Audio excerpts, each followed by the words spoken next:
Hello, everybody. Welcome back to Pixar T Astrology. We are in the midst of an eclipse portal right now, and today we're going to talk about it. There is an eclipse happening on March 24th, 25th, depending on your time zone. So I'll be going over the vibes, the overall vibes for the eclipse, and then I'll be going over, horoscopes for each sign individually, as usual, and sharing the do's and don'ts I have, which I have a little bit more than usual because they are eclipse tips. So I'm super excited. It is finally Aries season. It is spring in the northern hemisphere. I need more daylight, and more daylight is being provided. So that is marvelous. The other thing, I wanted to talk about before I hop into the eclipse, I want to talk about a little check-in with Pluto in Aquarius. I listened to, I don't remember where it was, but I listened to Chris Brennan talking on the astrology podcast, talking about Pluto in Aquarius, or Aquarius ruling aircraft and airlines and air travel. And with Pluto entering Aquarius, we are seeing a lot of aircraft stuff going on, conspiracies, as well as just like revealing issues that have been going on. Like with all that Boeing stuff happening, I lost track of how many plane issues there were in the past month. I was keeping track, but I'm flying in May to go to Norwalk, so I don't really want to keep track anymore. I just thought it was very interesting, especially with the Boeing whistleblower being found unalived. RIP to him. Weird things. Very Pluto-y though. We have conspiracies. We have secrets coming out. We have death and rebirth happening. We have fear. This is all Pluto. And with the airline industry. So that's, I don't know. I just want to check in with that because that's crazy. This full moon, lunar eclipse, is happening at 5 degrees Libra on March 25th. In general, eclipses represent the ending of an era and the beginning of an era happening at the same time, which can be kind of confusing, but overall, transformation is happening during eclipse season. Lunar eclipses are like supercharged versions of full moons. They carry a bit of history with them as well. As we know, a full moon is viewed as like culmination and realization and a big spotlight on something. It's a time when things come to light, and it allows for reflection and knowing what has been accomplished and then moving forward with that information. With the lunar eclipse, we're bringing something to a close, and it could be dramatic. It could be something that you don't necessarily see yet, because that's the thing with eclipses. There's something, a body is getting eclipsed. Something gets eclipsed, so you can't see it. And this eclipse on March 25th is marking major endings and major beginnings with the Libra house topics in your chart, as well as the Aries ones, but not as much this time. That'll be in April. But still, that axis, the Libra-Aries axis, is enduring some major endings and major beginnings. And this eclipse series began around the solar eclipse on October 15th of 2023. That was the first official eclipse in this series, technically. The first, I should say, technical eclipse in this series. And so the changes that are coming up now began in October of 2023. So if you didn't notice what sort of things were changing in October, the changes are likely to become a lot more clear this month. And it basically represents a really significant chapter in this Aries-Libra axis narrative. Eclipse season is a process, okay? So I'll touch on that again. It's a process. Remember that it's a process, and it's not necessarily about, something happening right away. Important events, important experiences, they do often happen during eclipses, but they don't always occur on the exact day of the eclipse. Eclipses generally indicate like critical turning points, but sometimes these critical turning points are subtle. They are subtle sometimes. And the full impact of this eclipse and these eclipse themes might unfold over more of an extended period of time, up to 6 months, up to a year of unfolding, especially with these recurring eclipses in the same signs over this 2-year period. So eclipses are process oriented, like I said, expecting dramatic events precisely on the day of an eclipse might lead to some sort of disappointment, though sometimes significant events do occur. This eclipse series is holding similar themes besides October of 2023. It also holds similar themes to the eclipses that happened in 2004 to 2006. I'm bringing it back years and years ago, 2004 to 2006, as well as 2013 to 2015. Similar eras to those eras. So don't be surprised if some of the same themes or some of the same feelings from those eras are bubbling up again in different flavors and different levels. And this eclipse series will have been going from 2023 to 2025. So we are like in the midst of it. We are in the middle of it. In general, March and April, October, November, are kind of the eclipse seasons of the year. This eclipse series began, I'm going to give you a little rundown. Here's a table of dates for this specific eclipse season to help you keep track of these chapters in your narrative. We had our first eclipse at 29 Aries, April 20th of last year. So the end of April last year, we had our first eclipse in this series, but the nodes had not moved into Aries or Libra yet. So it was a partial eclipse. It wasn't a full eclipse. So maybe there was some crumbs of what to expect moving forward. Or maybe that was like the opening to your book, the prologue. Is that the word? The prologue. The next important date in this eclipse series was July 17th. And this is when the nodes changed signs, finally, to Aries and Libra. They were in Taurus and Scorpio, but that's when they moved. And then we had our first technical official eclipse with the nodes in the same signs on October 14th. This was at 21 degrees Libra. And this kicked off the official technical series of eclipses and represented major endings, major beginnings happening in the Aries and Libra house topics of your chart. This current Libra eclipse is March 25th.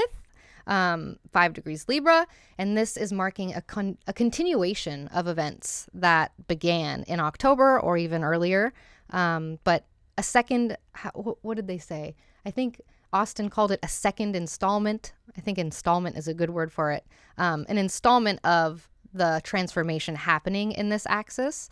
If the changes happening in October were unclear, the effects might be more clear this time because this is a lunar eclipse also. So it has to do with the moon, which is a lot more reflective on people, reflective on the population and humans in general, versus the sun, which is more of an overarching idea vibe. But I digress. The next eclipse will be April 8th in Aries, and then we have October 2nd in Libra, and then the last one on this axis is next year on March 29th, and that will be partial because the nodes will have moved by then.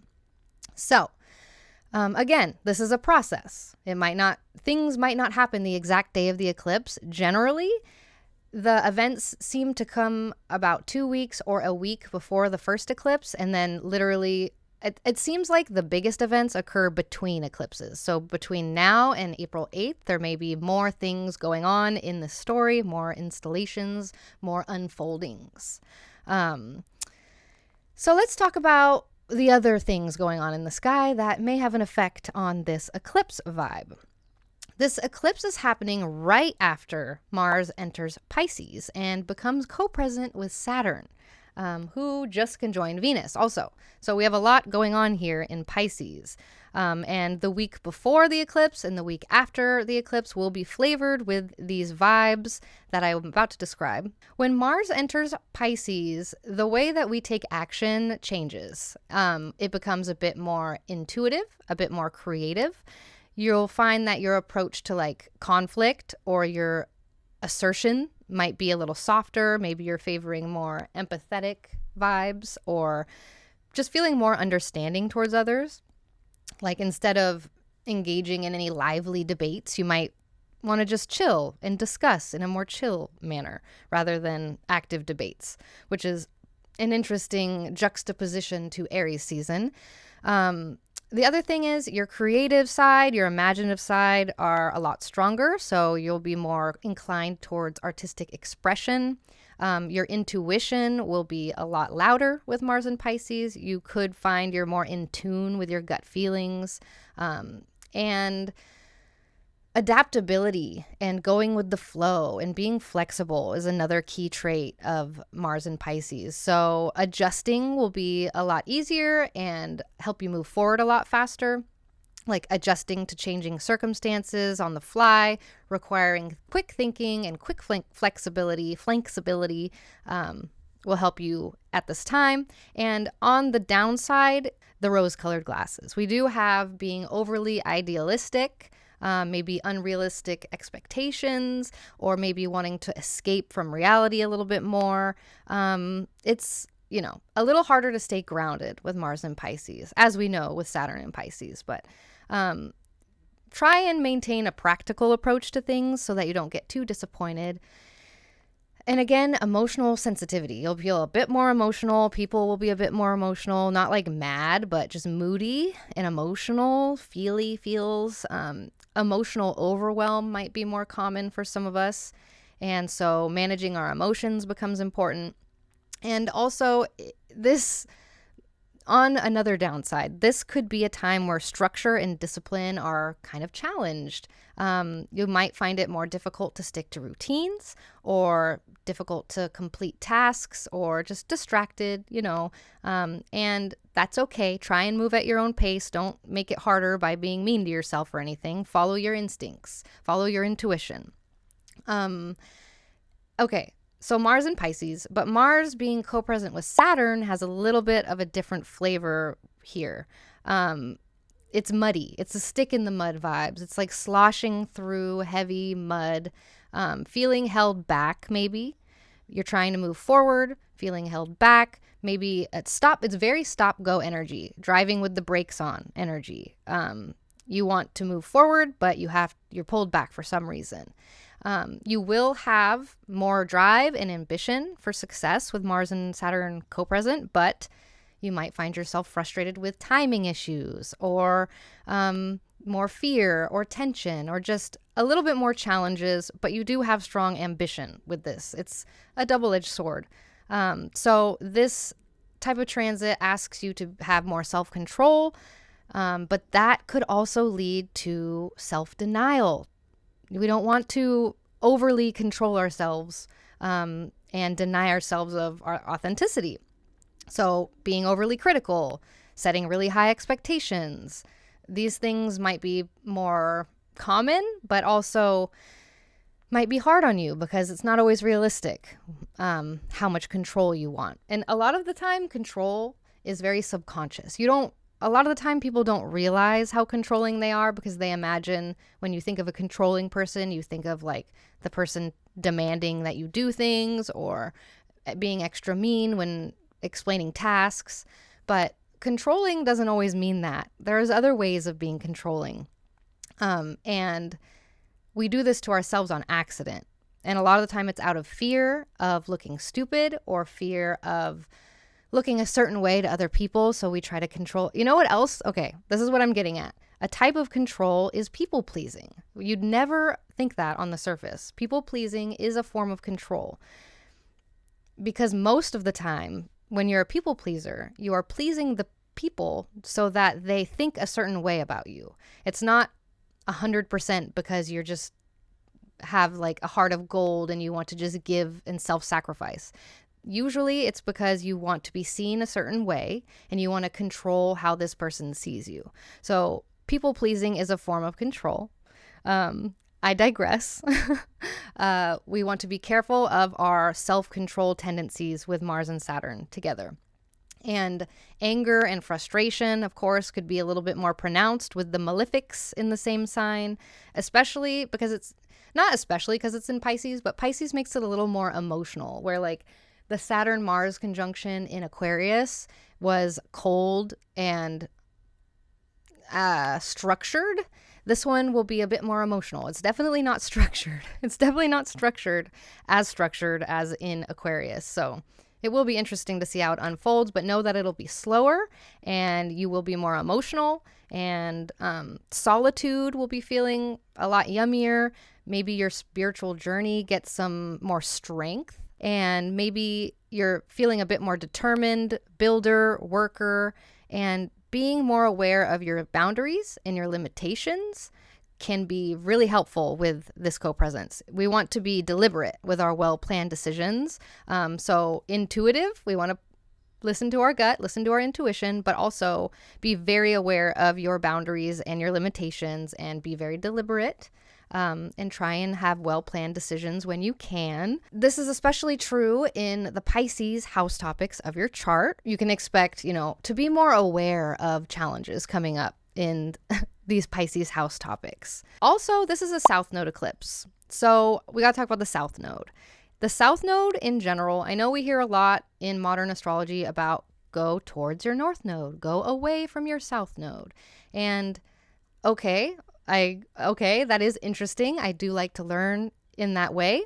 But also, what did the ancients used to say about the nodes? Okay, the South Node was the tail of the dragon. It embodied a more spiritual journey.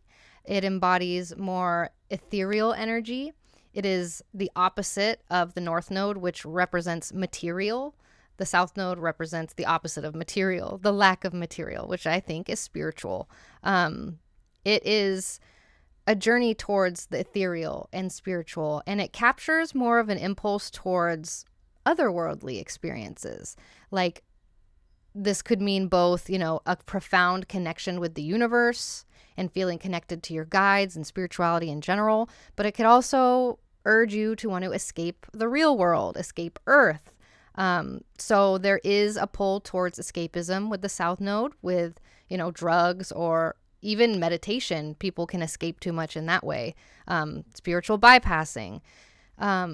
There's also, with the South Node, it's extremely rich in wisdom that is derived from past experiences that keeps us anchored in more of a transcendent or spiritual pulse of existence. So it is very important.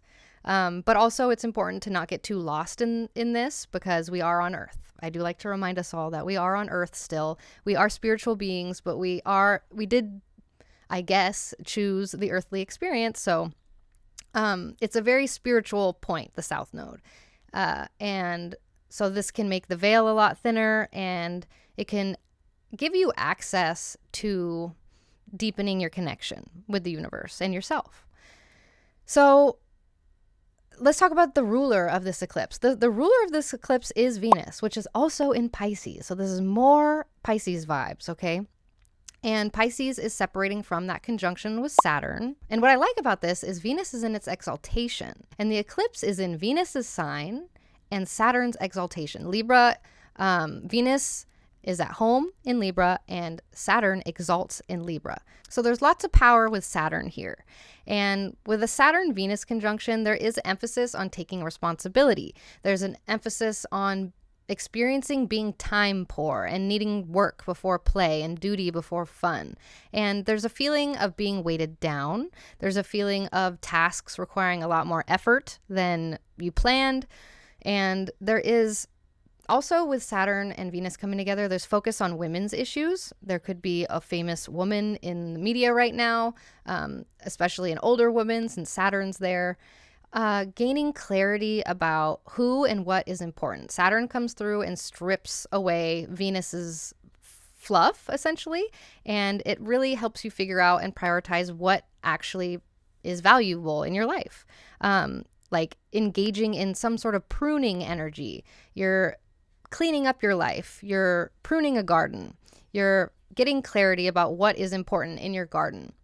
And this means, maybe slowly not talking to acquaintances that you don't need to talk to anymore, or like superficial relationships, or just draining commitments that you don't need to do anymore. It helps you let go of all of that. It also creates distance. It might be kind of isolating for some people, but it helps you create a necessary distance from draining or unequal connections that you have with people. And it emphasizes quality over quantity, especially in your personal connections and your activities. And you might notice people saying no more often. Saturn loves to say no, loves to give distance, physical and emotional distance. And it offers reality checks. And it asks you to practice better boundaries in general. So both individually and collectively, we can all expect an increased awareness of challenges that are happening in the Pisces house topics of our chart, as well as a little bit of the Taurus and Libra house topics. So that's the overview I have. Overall, this is a massive out with the old, in with the new portal that we're in for the next 2 weeks. It is a supercharged full moon happening, big reveals, big wrap-ups, a hefty dose of reflection.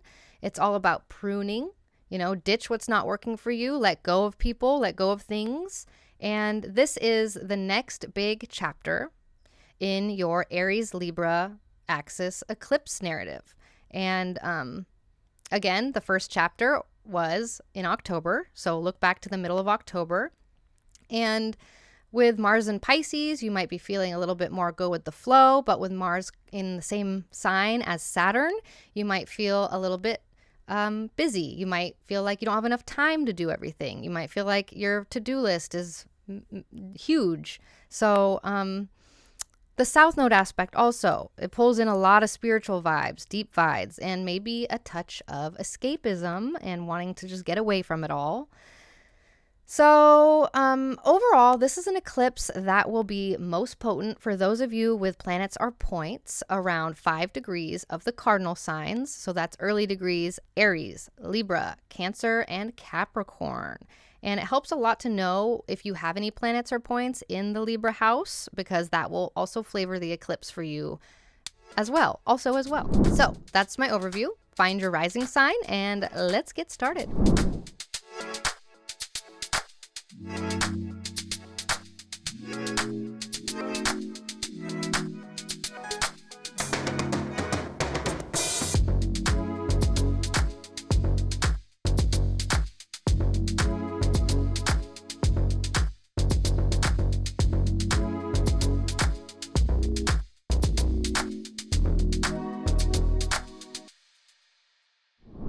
Aries rising. This lunar eclipse in Libra on March 25th is in your 7th whole sign house, and this brings very significant shifts in your partnerships and your close relationships and your one-on-one interactions, and it marks a time of very profound endings and new beginnings in how you connect and how you commit to other people. I know, sounds serious, right? So eclipses in general bring major endings and major beginnings that are happening at the same time. And 2024 is kind of a transitional year, especially for the cardinal rising signs. It's the beginning of a new era in your life, and that can be kind of awkward at first. But this eclipse specifically is continuing the events that began around October 15th of last year. That was the first eclipse, and the changes that were occurring in October may not have been clear, but now they might be coming a little bit more clear. And this eclipse, like I said earlier in the intro, it's an eclipse that represents a major chapter in this Aries eclipse transformational story. So what can you expect with this eclipse? A reassessment of relationships, new beginnings in partnerships. So, maybe there's a critical look at your closest relationships, partnerships, besties. Maybe there is a major shift. Maybe there's an ending or a beginning, letting go of people that you shouldn't be in business with anymore, letting go of friends, letting go of partners, letting go of client work. And maybe new beginnings in the same area. So a significant new relationship could start, or a new phase in an existing relationship could start. Maybe deeper commitment, deeper understanding. Same thing with friends, clients, business partners, something new, a new phase, a new face. And maybe unexpected truths or unexpected insights about your partnerships or your partners or somebody that you know coming to light. Maybe there's change that's prompted from that. Focusing on your boundaries in relationships could come up. Your interpersonal balance, focusing on better balance and fairness and harmony in your relationships, give and take. And are you giving too much? Are you taking too much, etc.? Addressing issues of inequality or neglect. Boundary setting, like I said, this is a eclipse that might highlight the need for better boundaries within relationships.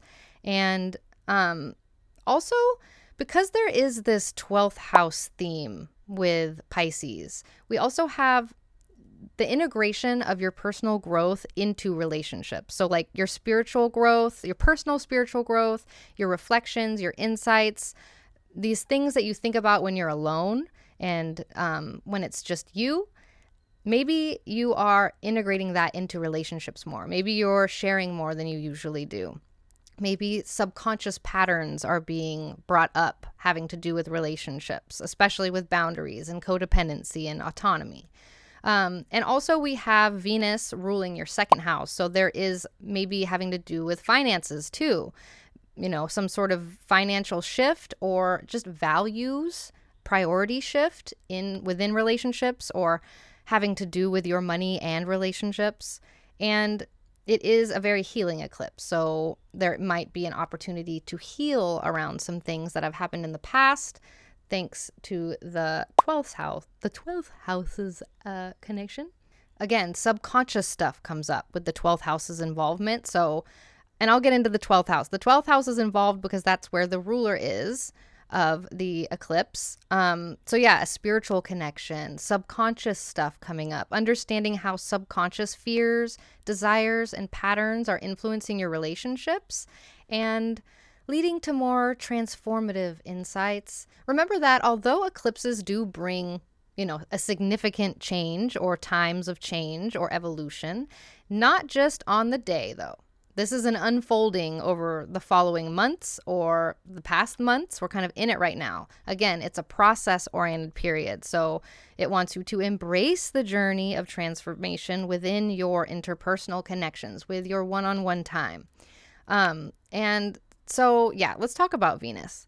Venus is the ruler of the eclipse, and it's exalted in Pisces, separating from a conjunction with Saturn in your 12th house. And the 12th house is all about rest, retreat, alone time, feeling exiled, the veil and spirituality and stuff that happens behind the scenes, like your mental health work and therapy. And it's a space for marginalized groups as well, and hidden things, and feeling stuck and confined.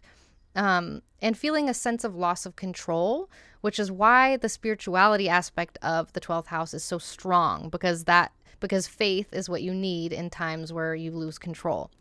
So spirituality is pumped up with this one for y'all. And so there is some focus on, how your spiritual practices or how your alone time, how you spend time alone might impact your close relationships. Maybe it's time to reflect on codependency in a relationship with somebody, your bestie, your mom, I don't know.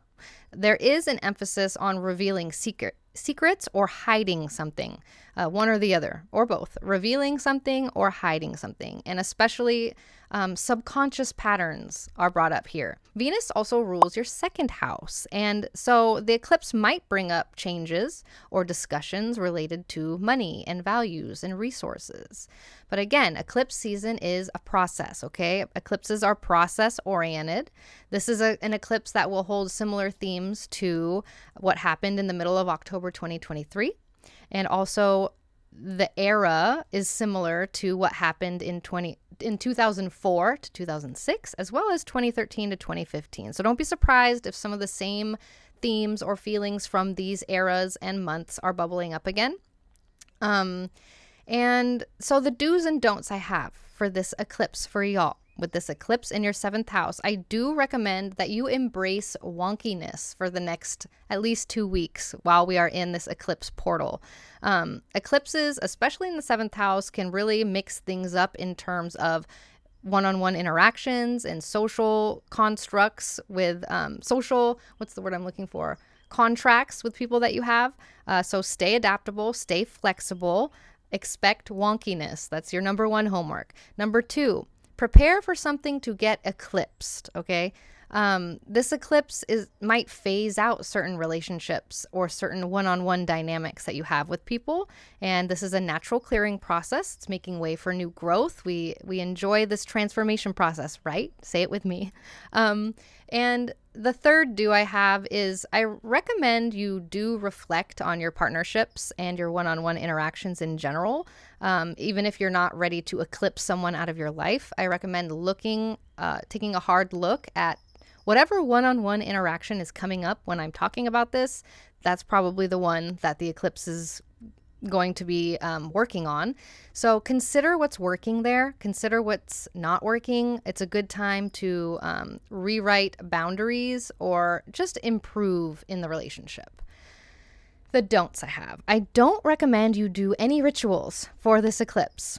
It is chaos magic. With an eclipse, you can't really control how the outcome comes out, and it can be very chaotic.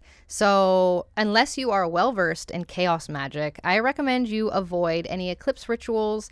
Eclipses can be very unpredictable with their energy.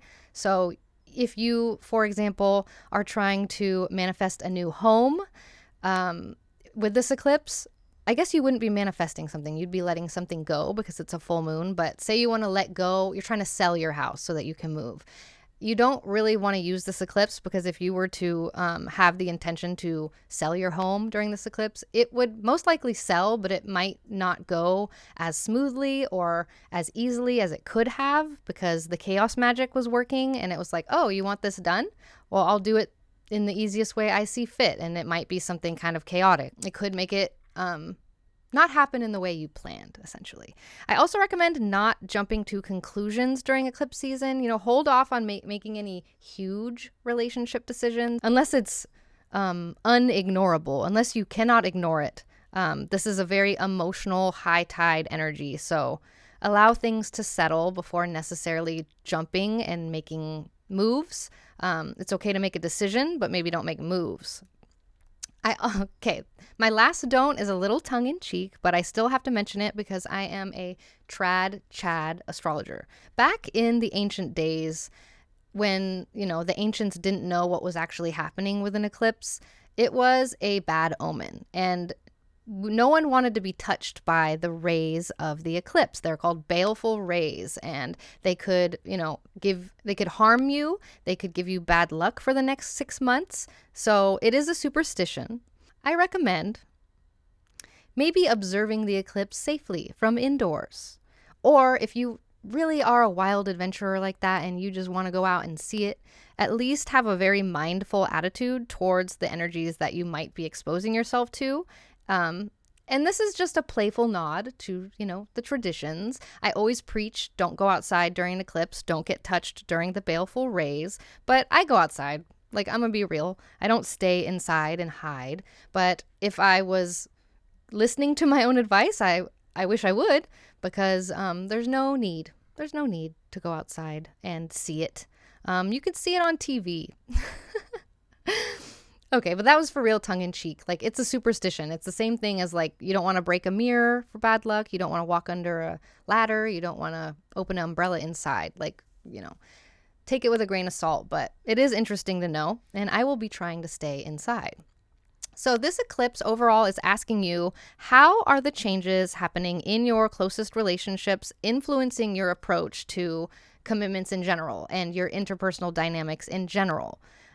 Can you balance your spiritual growth with the insights gained and integrate that into your social one-on-one dynamics? Can you talk more about your spiritual side with people, especially your partner or your friends, or maybe it's about client work? And also, in what ways can addressing subconscious patterns really impact the future of your relationships? So that's what we have for today. How are you feeling about this upcoming eclipse? Drop a comment. I love reading your stories. I love reading your predictions. And maybe if it's a good story, I'll add it in my next eclipse story series. So yeah, and for those of you who are interested in diving deeper into astrology or tarot, or if you're just looking to join a community to chat about such things, you are welcome to join us in the free 9th House Discord server. The link to join is in the description. I hope to see you there, and I will catch you next time, friends. Good luck. Mwah! Hello, Taurus rising. So this lunar eclipse in Libra on March 25th is happening in your 6th whole sign house, and this signals significant changes with your daily routine, with your work environment, with your health practices, and it brings a time of pivotal endings and pivotal new beginnings in how you manage your day-to-day life and your day-to-day tasks and your well-being. So, in general, eclipses represent major endings and major beginnings that are happening at the same time. And 2024 is a very transitional year. It is the beginning of a new era in your life. This eclipse is continuing events that happened or began in the middle of October 2023.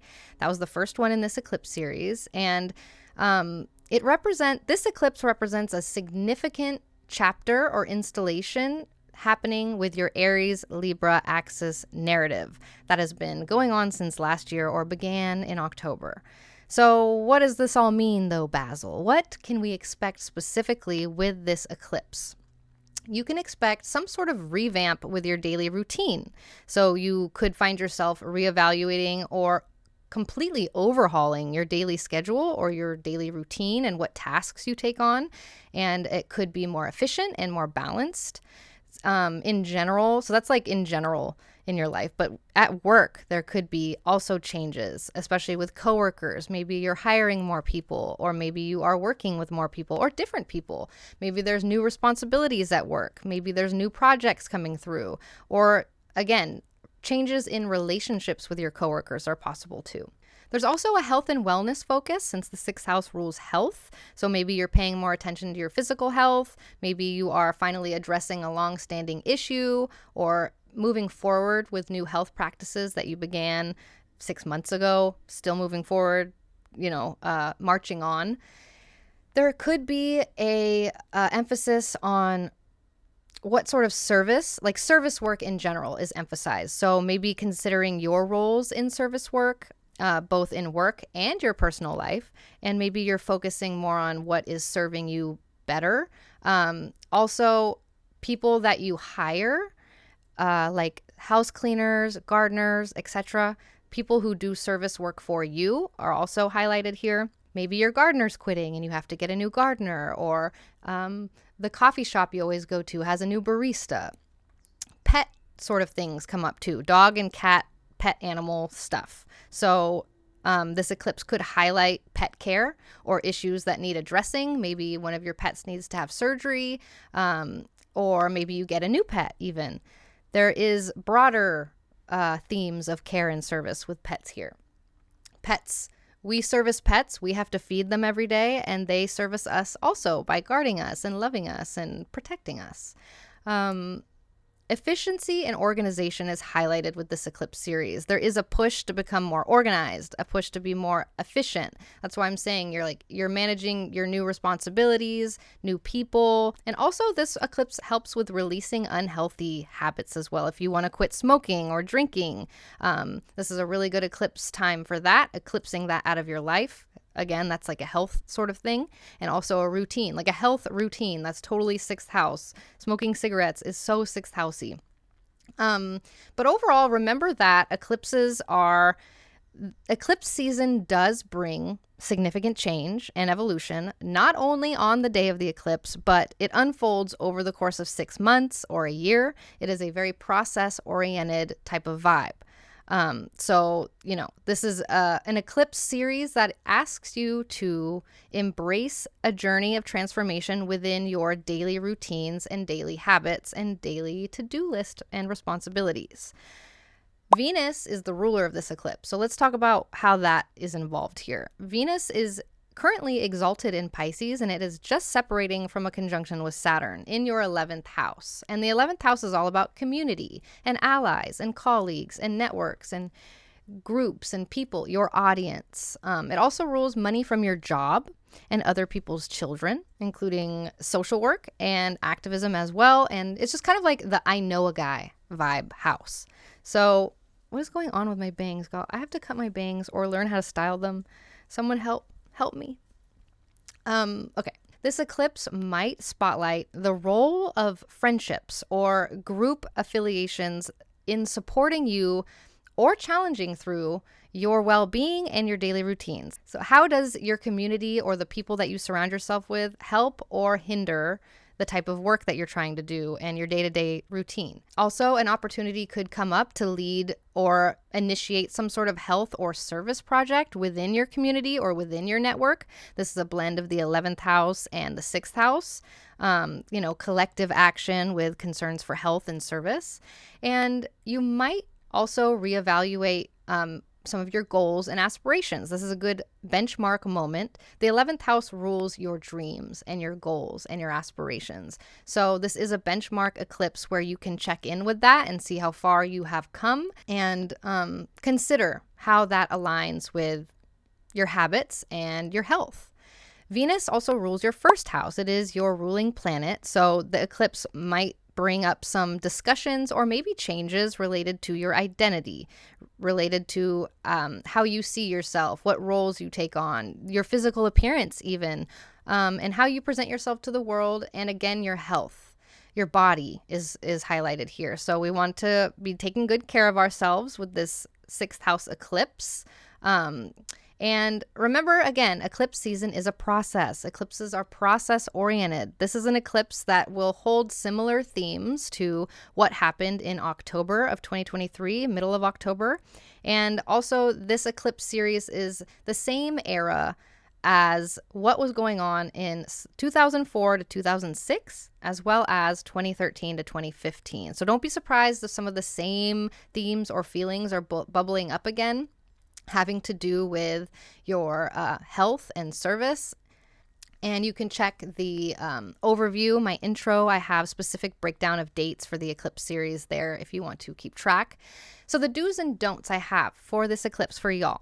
I do recommend that you just kind of expect things to be wonky for the next 2 weeks. We are entering the portal, the eclipse portal, and usually the things happen a week before the eclipse, the first eclipse, or in between eclipses. So from now until April 8th, there could be some things that happen that push this change forward with your routines and your daily to-do lists.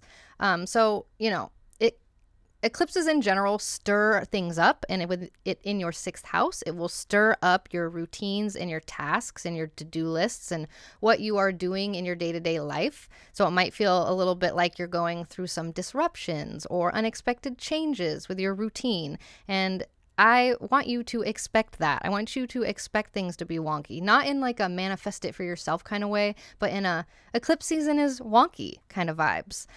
Also, I do recommend you expect to let go of something. Expect something to get eclipsed. This is a time where certain aspects of your daily life and your daily habits might naturally phase itself out. And this makes space for better routines and better practices that serve you more accurately. And the last do I have, do prioritize your health. This is a first house, 6th house mixture of things going on. So use this eclipse as a reminder to focus on your well-being. That is number one, because we are nothing without our bodies. I don't want to say nothing because that's ableist, but like life is a lot harder when you are not able-bodied. It's true. So, or it can be a lot harder. So we want to take care of our bodies and our brains so that we can actually do the tasks that we need to do in life. So make sure you are prioritizing self-care amidst your busy days. The don'ts. I do not recommend doing any rituals with this eclipse.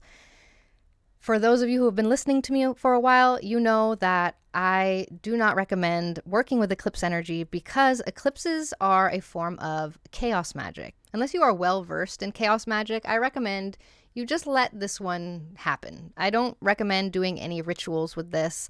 The unpredictable nature of eclipses mean that it's hard to predict exactly how the result of the ritual will go.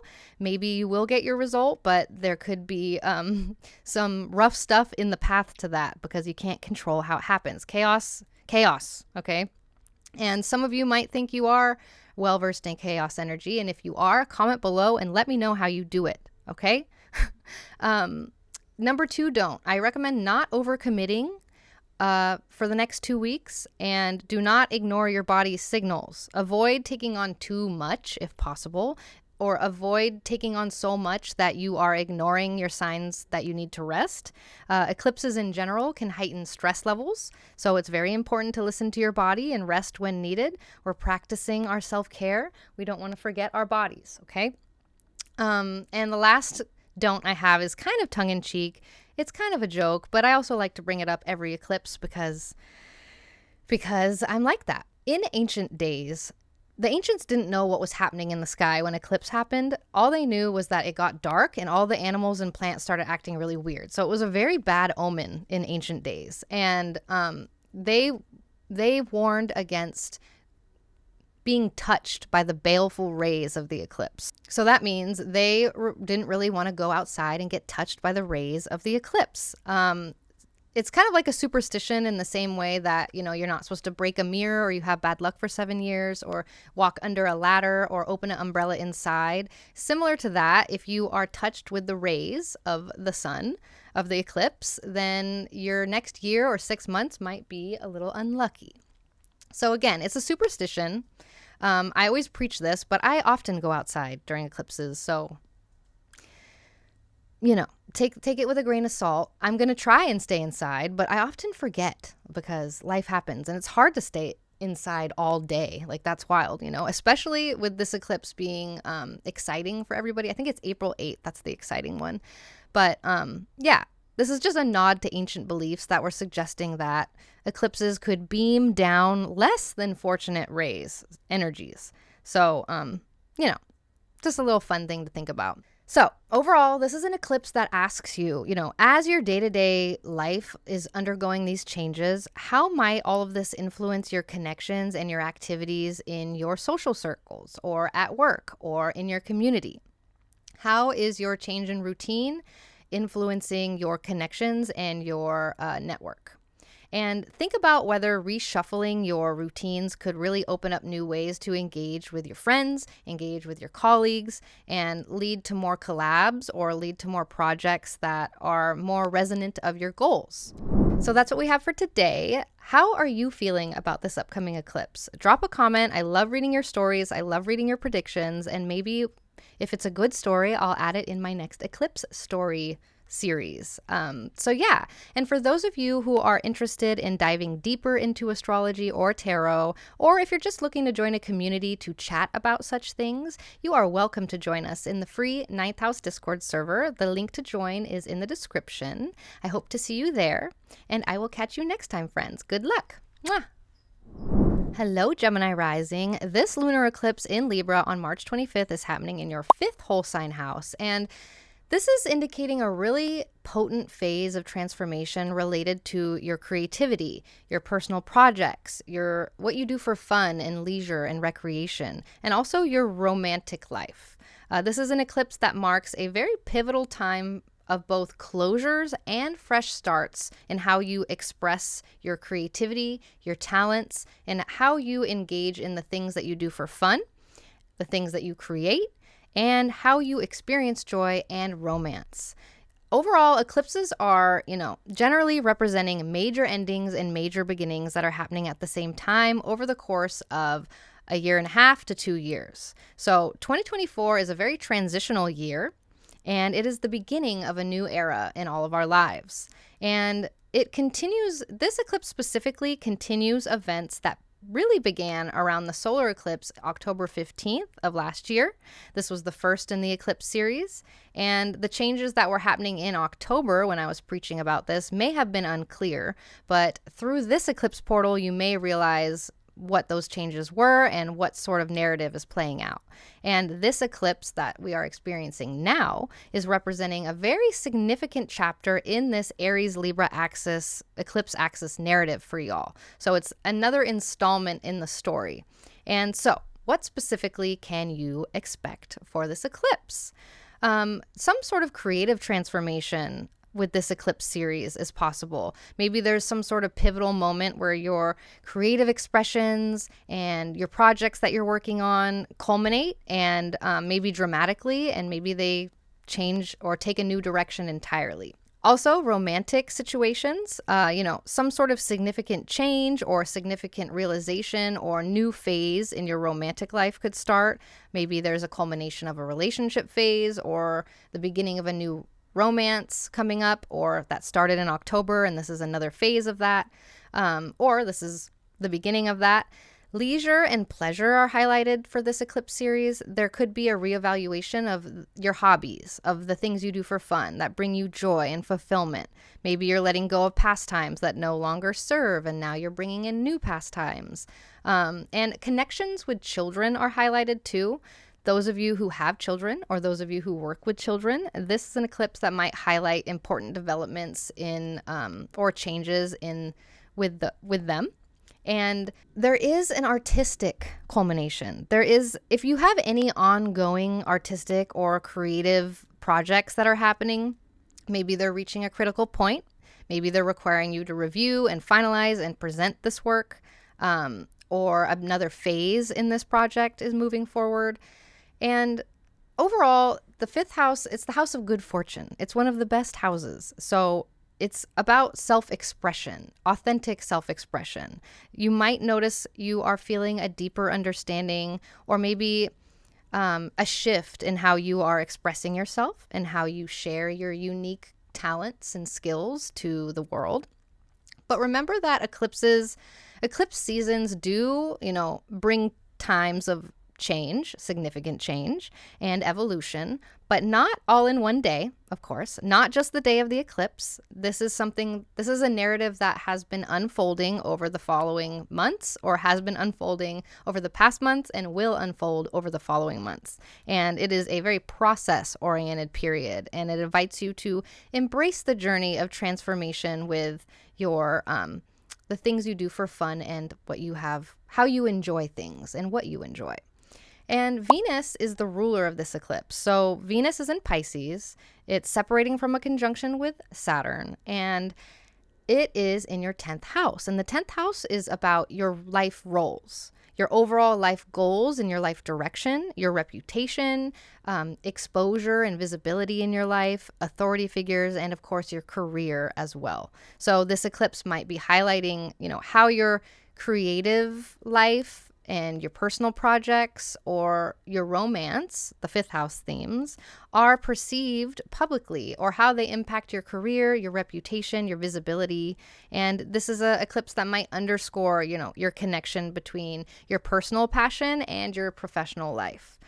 There could also be opportunities to show your talents, showcase your talents, get on stage or present your projects to a larger scale. Maybe this even influences your creative path in some way, or your reputation. And so it's a really good time to post on social media something that you've created or that you've been working on. And also, there might be a layer of this eclipse that has you reassessing your overall life goals and your overall direction. Maybe you're considering how your personal interests and your personal joy and your creative expression is aligning with your long-term career or your long-term career aspirations and ambitions. And it might be shifting how you're perceived, again, in your professional or public life. So what's interesting is that Venus also rules your 12th house. So the eclipse might be stirring up some feelings or memories from the past for y'all as well. Maybe it's pushing you to find closure with some old stuff that needs to be closured, or healing old family wounds, for example. It could also inspire a more deep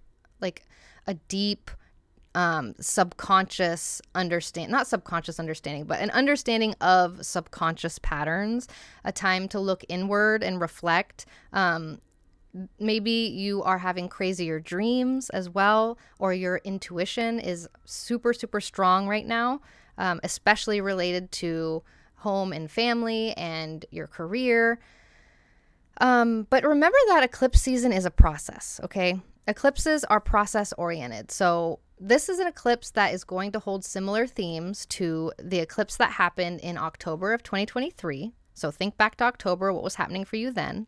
And also, this is the same eclipse axis era that was happening also in 2004 to 2006. So think about that era and what was happening then, as well as 2013 to 2015. So don't be surprised if some of the same themes are bubbling up or the same feelings are coming up from those eras, as well as October of last year. And check the intro overview in this video. I have a breakdown of the dates, the exact dates for this eclipse series for all of our chapters, for those of you who like to follow the chapters. So the do's and don'ts I have for this eclipse, I do recommend you expect things to be wonky. Eclipse energy is wonky, okay? This eclipse is in your 5th house, so it's in one of the easier houses to have an eclipse, but with that being said, expect your creative plans or any romantic plans that you have to take maybe an unexpected turn or just feel kind of wonky, kind of up in the air, just kind of a weird vibe. Adaptability is your best friend during eclipse season. Let the changes happen. You know what I mean? We don't want to fight the astrology. We want to let the wonky happen so that we can let the changes happen.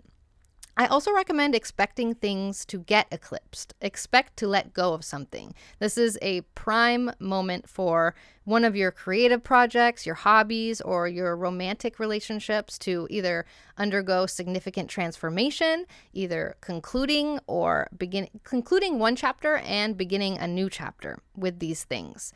Eclipse season brings an eclipse of something. I also recommend you do celebrate your expressions because this is a very creative time, even if you don't think you're creative. This is a time to celebrate your unique skills and unique talents. You do have unique talents and skills, and maybe with this eclipse, you'll be able to share these talents with a wider audience, with art, with a game, with things that you create and things that bring you joy. It's a great time to, like, if you wanted to start streaming something, this is a great time for that. And the don'ts. I recommend you don't do any rituals, okay? You know I love to preach about eclipses and not doing rituals. Eclipse energy is interesting. It is an interesting time to set intentions and perform rituals, but it is best to not do such things because eclipses harness chaos energy, and we cannot control, obviously, the chaos energy. So if you're trying to manifest or release or do some sort of ritual and you have a certain intention, the chaos magic may have some really messy way of getting you to that intention when it could have been a lot clearer. And that's why I recommend using other moons for such things. So unless you are well versed in chaos magic, I recommend sitting this one out in the ritual department. Eclipses are just chaotic. You can't see things. One of the luminaries gets eclipsed and is hidden. So that makes it hard to predict things and plan things, and it's chaos magic. So the other don't I have, don't ignore any of your passion projects right now. Don't let the busyness of life eclipse, pun intended, the things that bring you joy and fulfillment. You know, this is a 2-week time that asks you to prioritize, and maybe even besides prioritize, even share it with other people, show it to people, be very creative. Also, going on dates, there is pros and cons here. I wouldn't go on a date on the day of the eclipse, but over the next 2 weeks, if you are in a romantic situation, keep your ears perked because this is a make or break sort of time for your relationships, early relationships at least. The third don't I have is this is more of a superstition, and I always have to mention this during eclipses because I am superstitious. But the ancients believed that if you went outside during an eclipse, you would be cursed with bad luck for the next year. That is because, like the chaos energy I was mentioning earlier, when ancients looked up at the sky, they didn't know what was happening. They just saw that the sky was getting dark even though it was daytime, and all the animals and plants were acting really weird. And so that's a bad omen. And so they didn't want to be affected by such things. The ancients also did a lot of weird, questionable stuff that we don't do anymore. So again, take this with a grain of salt. It is a superstition in the same way that, like, breaking a mirror is bad luck, and walking under a ladder is bad luck, and opening an umbrella in the house is bad luck. Like, yes, it could be bad luck, but it's a superstition. So I try not to go outside during eclipses, but it happens sometimes, and I don't really know how I feel about all of it. Like, in 2017, I went outside and observed an eclipse like consciously, and the next year my life fell apart. But also it was my Saturn return and my nodal reversal, and there's a lot of things that could have been contributing to that downfall of myself. So also in October, when we had this last eclipse, I was planning to not go outside, and I went outside. I didn't even think about it. I just like literally went outside during the eclipse. I had to. My grandma called. I had to go out there and go talk to her. So, sometimes you have to go outside, but it is a fun superstition to talk about, the baleful rays. So this is an eclipse that asks you, how can you be more inspired to embrace new forms of creativity? How can you be inspired to redefine what brings you joy, what hobbies you really like? And how can you embrace reinvigorating your romantic life as well? Consider what changes you need to make to better express yourself and better show off your talents to other people. Even if it's just your friends, how can you express yourself and be seen more and feel not held back? And like, how do you let your inner child play more over the next 2 weeks? Things to consider. So that's what we have for today. How are you feeling about this upcoming eclipse? Drop a comment. I love reading your stories. I love reading your predictions. And maybe if it's a good story, I'll add it in my next eclipse story series. So yeah, and for those of you who are interested in diving deeper into astrology or tarot, or if you're just looking to join a community to chat about such things, you are welcome to join us in the free 9th House Discord server. The link to join is in the description. I hope to see you there, and I will catch you next time, friends. Good luck. Mwah! Hello, Cancer. So this lunar eclipse in Libra on March 25th is happening in your 4th whole sign house. And this indicates a really significant phase of transformation in your private life, with your home environment, and with your family relationships. And it's a eclipse series that is marked by profound endings and profound beginnings, and it reshapes how you perceive your sense of security and your sense of foundation and your roots. Eclipses overall and generally represent major endings and major beginnings happening at the same time over the course of a year and a half to 2 years. So 2024 is a very transitional year, especially for the Cancer risings. This is the beginning of a new era in your life. This eclipse particularly is continuing events that began in October of last year, 2023. That was when the first eclipse happened and the first chapter began. So changes that were unclear in October may begin to be more clear now. And this eclipse happening on March 25th represents a very significant chapter in this narrative unfolding with this eclipse series in Aries and Libra.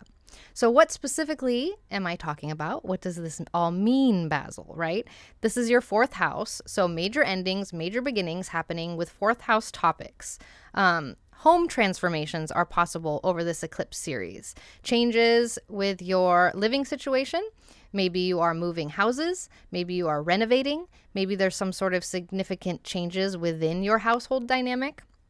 Also, family dynamics are up for changing here with this eclipse series. Maybe it brings to light some sort of unresolved family issue, which leads to resolutions. So it's not just issue, but it will be pushing through to resolve the issue if there are any. Maybe it also could signify some sort of major shift in family relationships or with somebody in your family.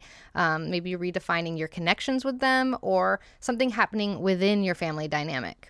And the 4th house rules your personal foundation. So this is an eclipse series that might prompt some sort of deep reflection on your personal foundation and your sense of security. And it asks you to reevaluate what truly makes you feel at home and what truly makes you feel secure and grounded. The 4th house is also a very emotional house. It's where our emotions reside and we don't let them out. So it can be kind of intense with deep-seated emotions. Maybe private feelings that you've never really let out might start to bubble up. And this is an opportunity to release and heal. But know that you might be emotional. And ancestral connections have to do with the 4th house also. So there could be some sort of focus on your heritage or your ancestral roots or uncovering family secrets or reconnecting to your lineage and cooking grandma's cookie recipe. Real estate matters are highlighted with the 4th house as well. For some of you, those of you who are lucky enough, this could highlight important developments related to real estate or property investments or inheritance even. But do remember that eclipse seasons herald times of significant change and evolution, not just the day of the eclipse, but over the course of 6 months to a year. So it is a process-oriented pivot. And it is asking you to embrace the journey of transformation with your home life and with your security and your personal foundation. And so Venus is the ruler of this eclipse. Venus is exalted in Pisces, which is nice, but it is just separating from a conjunction with Saturn in your 9th house. So the 9th house is all about topics that expand the mind, your worldview, studies, any law or ethic situations, journeys in general, which could include travel, but also spiritual journeys or psychedelic journeys, religion, mysticism, astrology, divination, dreams, occult matters, storytelling. It's a very magical house. So there is root of this eclipse in the 9th house, and it could highlight how your beliefs or your worldview or your educational studies are influencing your home and your family life. Maybe it prompts a reevaluation of your worldview or a philosophy that you hold and the way that you think about something. It's a very heady aspect of the eclipse. But there could be an opportunity to integrate or apply some sort of learning that you've been working towards, or apply some sort of spiritual insights or philosophical insights that you've been learning. Apply that into your domestic sphere, into your home life, into your roots, and maybe transforming your family dynamics or your living environment. Maybe you're able to talk to your grandma about astrology or tarot or your spiritual insights or something like that during this eclipse. And with the 9th house, we also have, there might be a reassessment during this eclipse of your travel plans or educational plans. Maybe you're considering how these plans you have are aligned with your sense of foundation or sense of security and your foundational needs. So Venus also rules your 11th house. And that means that the eclipse might emphasize your broader community, your friends, your networks, your social media. It could be a time where you're reevaluating your role within these groups of people or within your collabs and how you are engaging with networks of people, like, you know, groups that you hang out with or your colleagues or even, like I said, social media platforms. But do expect some sort of themes having to do with like your long-term dreams and goals coming into focus, and even potential shifts in your source of income, the money that you get from your job, because that's what the 11th house rules. So we have some of these themes interplaying. But remember that eclipse season is a process, okay? Eclipses are process oriented. This is an eclipse that holds similar themes to whatever happened in October of 2023. And this eclipse era is 2023 to 2025, and this will be similar to the eras of 2004 to 2006, as well as 2013 to 2015. So don't be surprised if some of the same themes or feelings bubble up again there. Check the overview in the timestamps to get the specific breakdowns of the dates of each of these chapters. So the do's and don'ts I have for this eclipse for y'all. I do recommend you just kind of expect the next 2 weeks to be kind of wonky and weird. Like the energy will be just kind of off. This eclipse in your 4th house might extend that to your family life or your home life. So just expect wonkiness with your foundation, whether that is your actual home, whether that is with your family or your emotional state. Just allow for wonkiness and know that it won't be like that forever. That's just what happens during eclipses. Everything gets thrown in the air, and it's up in the air for the next 2 weeks. And in the next 2 weeks or 4 weeks, we will see where everything lands, but allow it to be up in the air. I also recommend I do recommend expecting something to get eclipsed. Expect to have to let go of something. Pay attention to what or who is exiting your life right now, especially related to your home or your family. And this makes space for new beginnings. Eclipses are a time where one of the luminaries is invisible. So that is getting eclipsed, and that means having to let go of something. This could even mean just like donating old furniture that you don't use anymore. That is your home life, for example. Or it could be cutting off your abusive dad. Anything like that. I also recommend embracing change in general over the next 2 weeks. This is an eclipse that gives you the opportunity to let go of outdated stuff. This is an eclipse portal that pulls all of the stuff that you don't need anymore, prunes all of the stuff you don't need anymore off of you, and allows you to redefine what home and family and security means to you over the next year. And it really makes room for new energy and new dynamics in your domestic life. Like by the beginning of 2025, your life will look extremely different than it was in 2023. Like I said, this is a transformational year for y'all, and it's happening in foundational parts of your chart. So this is the time, if you're planning to do something big in a change situation, this is the time to change. The don'ts I have. I don't recommend doing any rituals with this eclipse. Eclipses use, unless you are familiar with chaos energy, I don't recommend doing any rituals, because this, like I was explaining earlier with, an eclipse with a luminary being hidden, it's not a very point A to point B type of ritual energy. If you were to try and set an intention with this eclipse, your intention might be, you might see through to your intention, but it might be a real messy path on the way there, a really chaotic path on the way there. So unless you are well versed in chaos magic, do not set any intentions with this eclipse. I also recommend do not ignore any nagging needs for being more comfy in your life. Don't push yourself too hard over the next 2 weeks.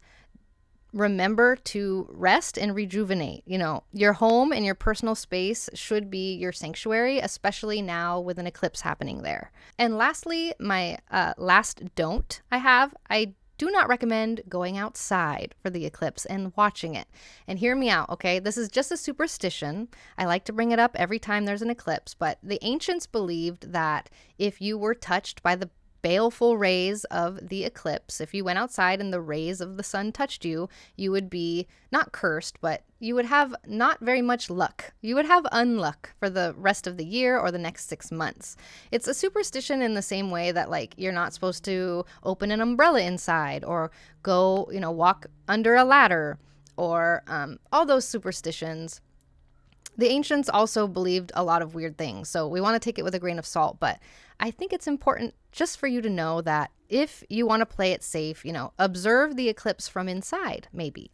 Or if you are going outside, have a very mindful attitude towards the energies that you're exposing yourself to, as just a little playful nod to the tradition, at least, I try to not go outside during eclipses, but I end up going, and I'm not dead yet, so, take it with a grain of salt. But I'm going to try not to go outside for this one. So this eclipse is asking you to reconsider what home really means to you over the next 2 weeks. Maybe it's about, finding a new spot that's vibing with your current self, or maybe figuring out how to chill with your family in a whole new way. And also, how could this home refresh also get you to think differently about your bigger goals and the people that you spend time with? Things to consider. So that's what we have for today. How are you feeling about this upcoming eclipse? Drop a comment. I love reading your stories. I love reading your predictions. And maybe if it's a good story, I'll add it in my next eclipse story series. So yeah. And for those of you who are interested in diving deeper into astrology or tarot, or if you're just looking to join a community to chat about such things, you are welcome to join us in the free 9th House Discord server. The link to join is in the description. I hope to see you there, and I will catch you next time, friends. Good luck. Mwah! Hello, Leo. This lunar eclipse in Libra on March 25th is happening in your 3rd whole sign house, and this indicates significant shifts with your communication, with your immediate social circle, and with your daily interactions in general. This is an eclipse that signifies a really crucial time for endings and beginnings in how you exchange ideas, how you connect with the people around you, and how you are navigating your local environment. So eclipses in general represent major endings and major beginnings that are kind of happening at the same time over the course of a year and a half, 2 years. This eclipse series started in October of 2023. So this eclipse is a continuation of what began then. And if you didn't know what was changing and what began and ended in October, you'll probably have more of a clearer understanding of the eclipse series by this point. It is a very transitional year this year. It is the beginning of a new era in all of our lives. So again, changes that were unclear in October may be becoming a bit more clear now. And overall, this eclipse today, or March 25th, is representative of a significant chapter happening, a significant installment happening in this narrative that began in October, going on with your Aries and Libra house topics. So what specifically can you expect from this portal of eclipse vibes? Over the next 2 weeks, major endings, major beginnings. I don't want to say like the major ending and the major beginning. It's installments of these transformations, okay? So you can expect perspective shifts over the next 2 weeks.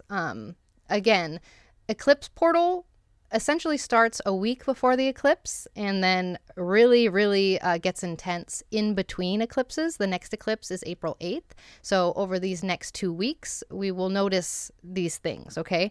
Perspective shifts, like the way that you are thinking about things, the way that you are perceiving the world around you might be changing, might be undergoing some transformative happenings. You could find yourself like adopting new viewpoints, new perspectives. Maybe you're challenging old beliefs you used to have. Maybe you're experiencing epiphanies that are helping you understand things in your immediate environment. It's a very heady house, the third house. Communication shifts also, okay? Noticing significant changes in how you are communicating with other people around you. Maybe you're reevaluating your approach to how you are exchanging information and ideas with others. Maybe boundaries in your day-to-day interactions might need to be recalibrated. Maybe the type of tech that you're using, the type of tools that you use to communicate might be undergoing shifts as well. A language, maybe learning some sort of language. And by language, I mean it could be just a spoken language. It could be coding, for example. Astrology is a type of language. Learning language or using a different type of language than usual could be coming up. As a tool for connection, as a tool for communication, and relationship dynamics coming up, like relationships with friends, with siblings, with relatives, with neighbors, could be undergoing some sort of transformation. Maybe you're resolving long-standing issues with an old friend, or maybe you're starting new chapters with a new friend. But again, learning and education are highlighted. This is an eclipse series that focuses on education. Maybe it prompts you to begin a course or conclude a learning project and to just reassess, recalibrate your educational path on some level. Maybe there's if you are in school right now, maybe there's an intense test or project that's due. But your daily interactions are highlighted with this eclipse. So expecting changes in your every day-to-day interactions, in your like how you're running errands, where you're running errands. Maybe there's a shift in your local routine or the way that you're navigating the environment. So this brings me to transportation matters as well.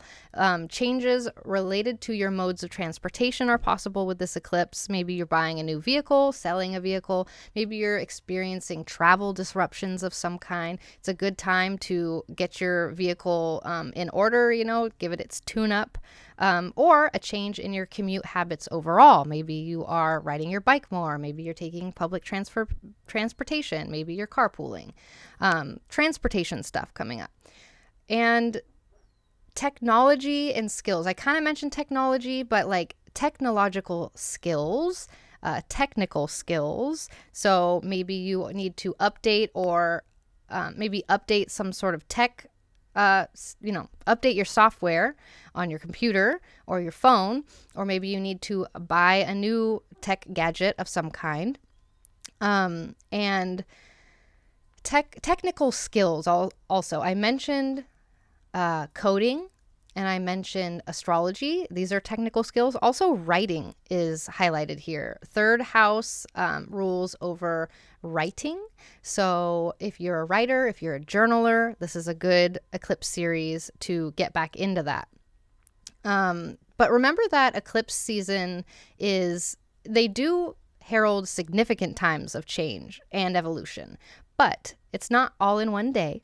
The eclipse is unfolding over the following months, and since this past October, it is process-oriented. It is a time of embracing the journey, basically. Embrace the change. Venus is the ruler of the eclipse, and Venus is exalted in Pisces right now, just separating from a conjunction with Saturn in your 8th house. And the 8th house is sometimes a scarier house, but it is not that scary to me as a sun in the 8th house person. It rules over money and taxes and loans and debts and baggage.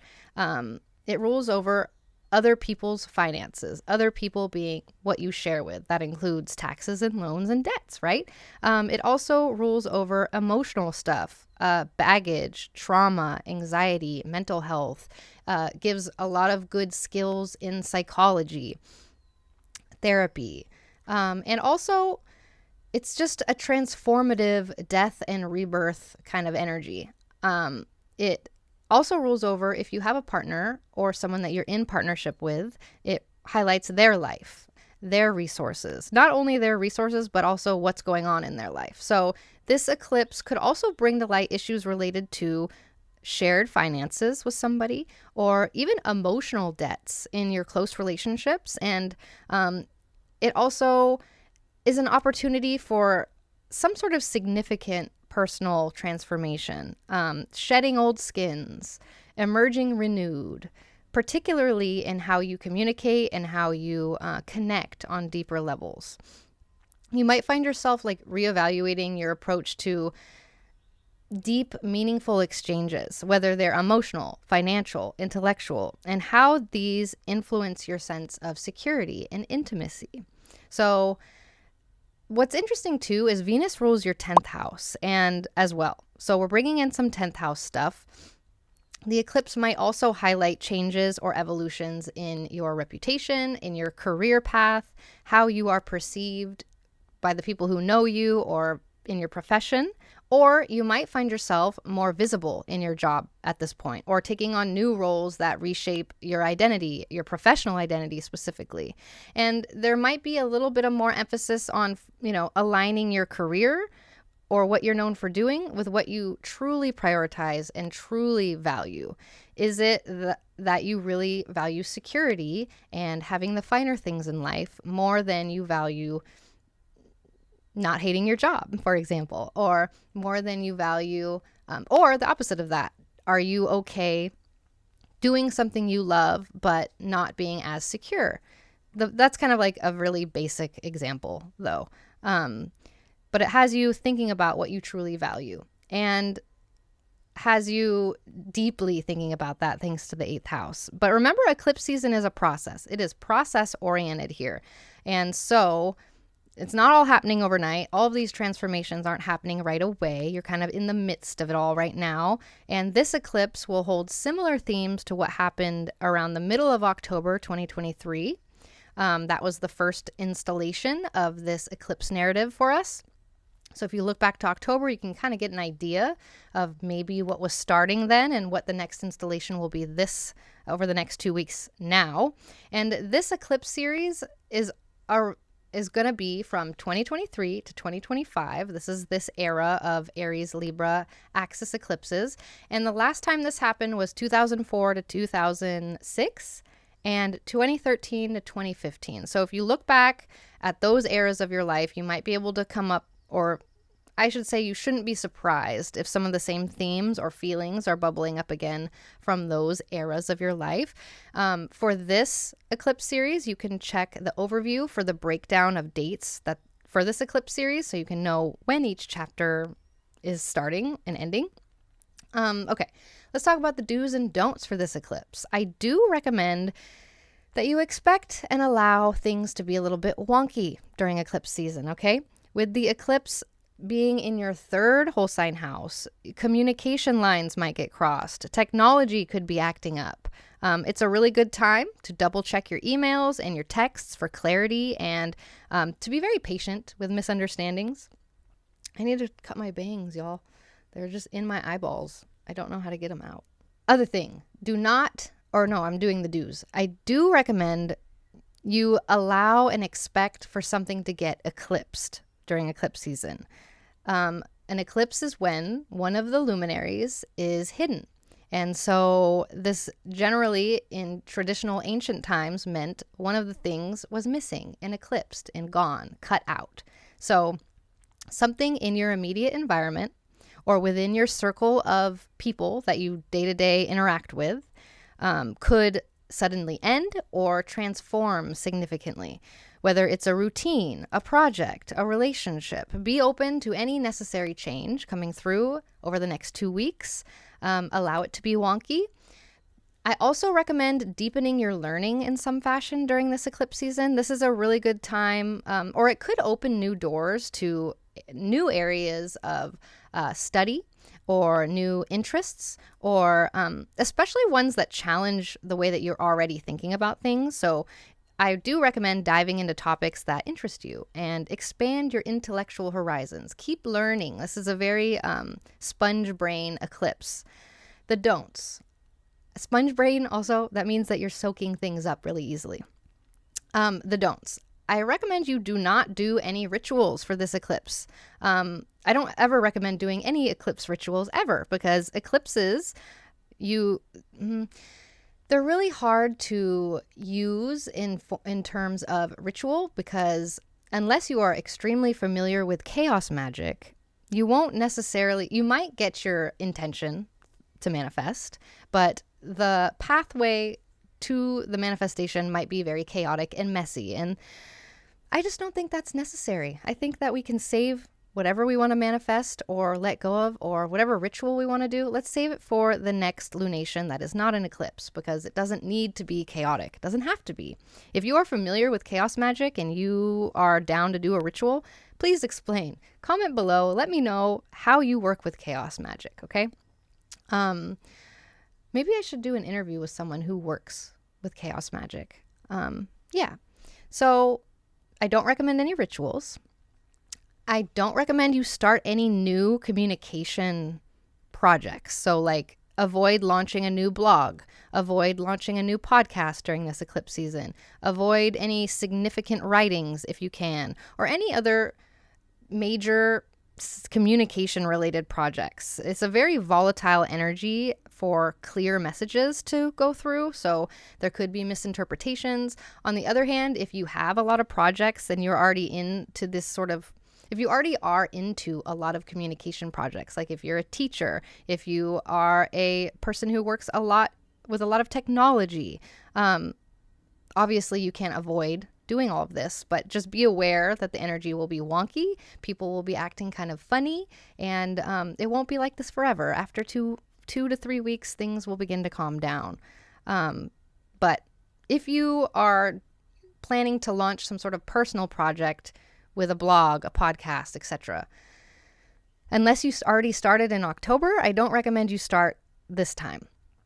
But of course, if you're going to do it, you know, it could just represent this new project that you're bringing into fruition.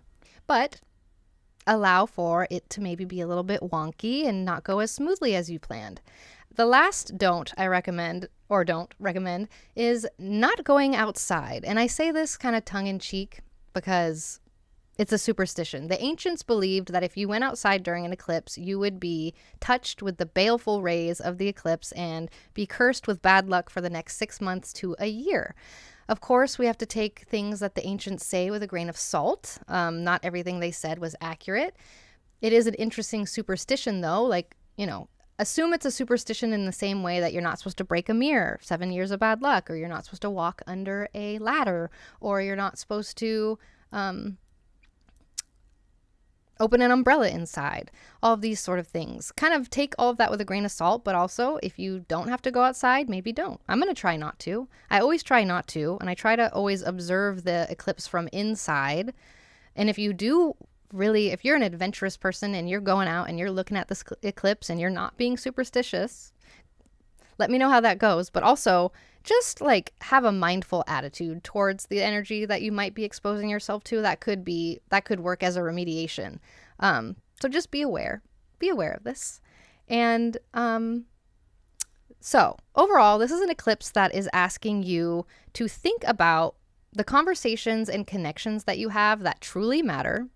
Are there any important discussions that you've been avoiding, or any crucial feedback that you need to share or that you need to receive? And how might these key conversations lead to a clearer path moving forward with a stronger foundation in your personal life and your professional life?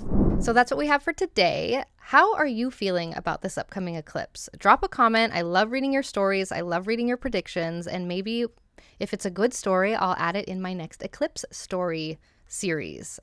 So yeah, and for those of you who are interested in diving deeper into astrology or tarot, or if you're just looking to join a community to chat about such things, you are welcome to join us in the free 9th House Discord server. The link to join is in the description. I hope to see you there, and I will catch you next time, friends. Good luck. Mwah. Okay, Virgo, this lunar eclipse in Libra on March 25th is happening in your second whole sign house, marking a very significant phase of transformation regarding your finances, your resources, and also, by extension, your sense of self-worth. So this is an eclipse series that is characterized by profound endings and new beginnings in how you value yourself and how you manage your material assets. So overall, eclipses, generally represent major endings and major beginnings that are happening at the same time, but over the course of 1.5 to 2 years. 2024 is a very transitional year for all of us. It is the beginning of a new era of our lives, not only because of this eclipse series, but also because of Pluto moving into Aquarius. But this eclipse series, I should say, specifically began in October of 2023. So if you look back to October of 2023 and consider what was going on at that time, or what was changing at that time, or if you don't know, it might become clear over the next 2 weeks what sort of changes were happening since October. But overall, this eclipse that we are experiencing now represents a significant chapter in the Aries Libra eclipse axis narrative story that began in October. So what specifically can you expect from this eclipse? Some sort of financial review or some sort of financial transformation with the second house eclipse. This is a time that might prompt some sort of deep reevaluation or recalibration with your finances. Maybe your income, maybe your expenditures, maybe your debts, maybe your investments. It's an eclipse for making pivotal changes that could really improve your financial stability. This is something that is transforming and revamping your financial stability and your resources. So along with this, there's some sort of self-worth or self-esteem recalibration or assessment.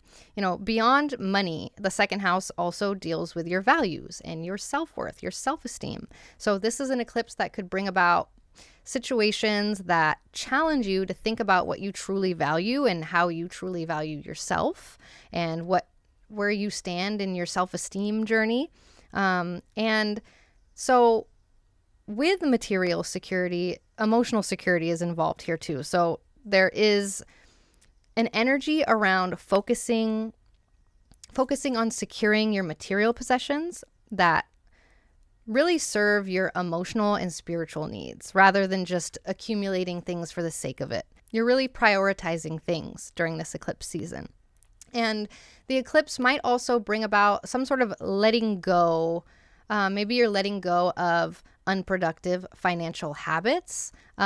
This is a time, endings and beginnings happening at the same time. So this is a really good time to let go of any commitments, financial commitments, or financial habits that you don't need to deal with anymore.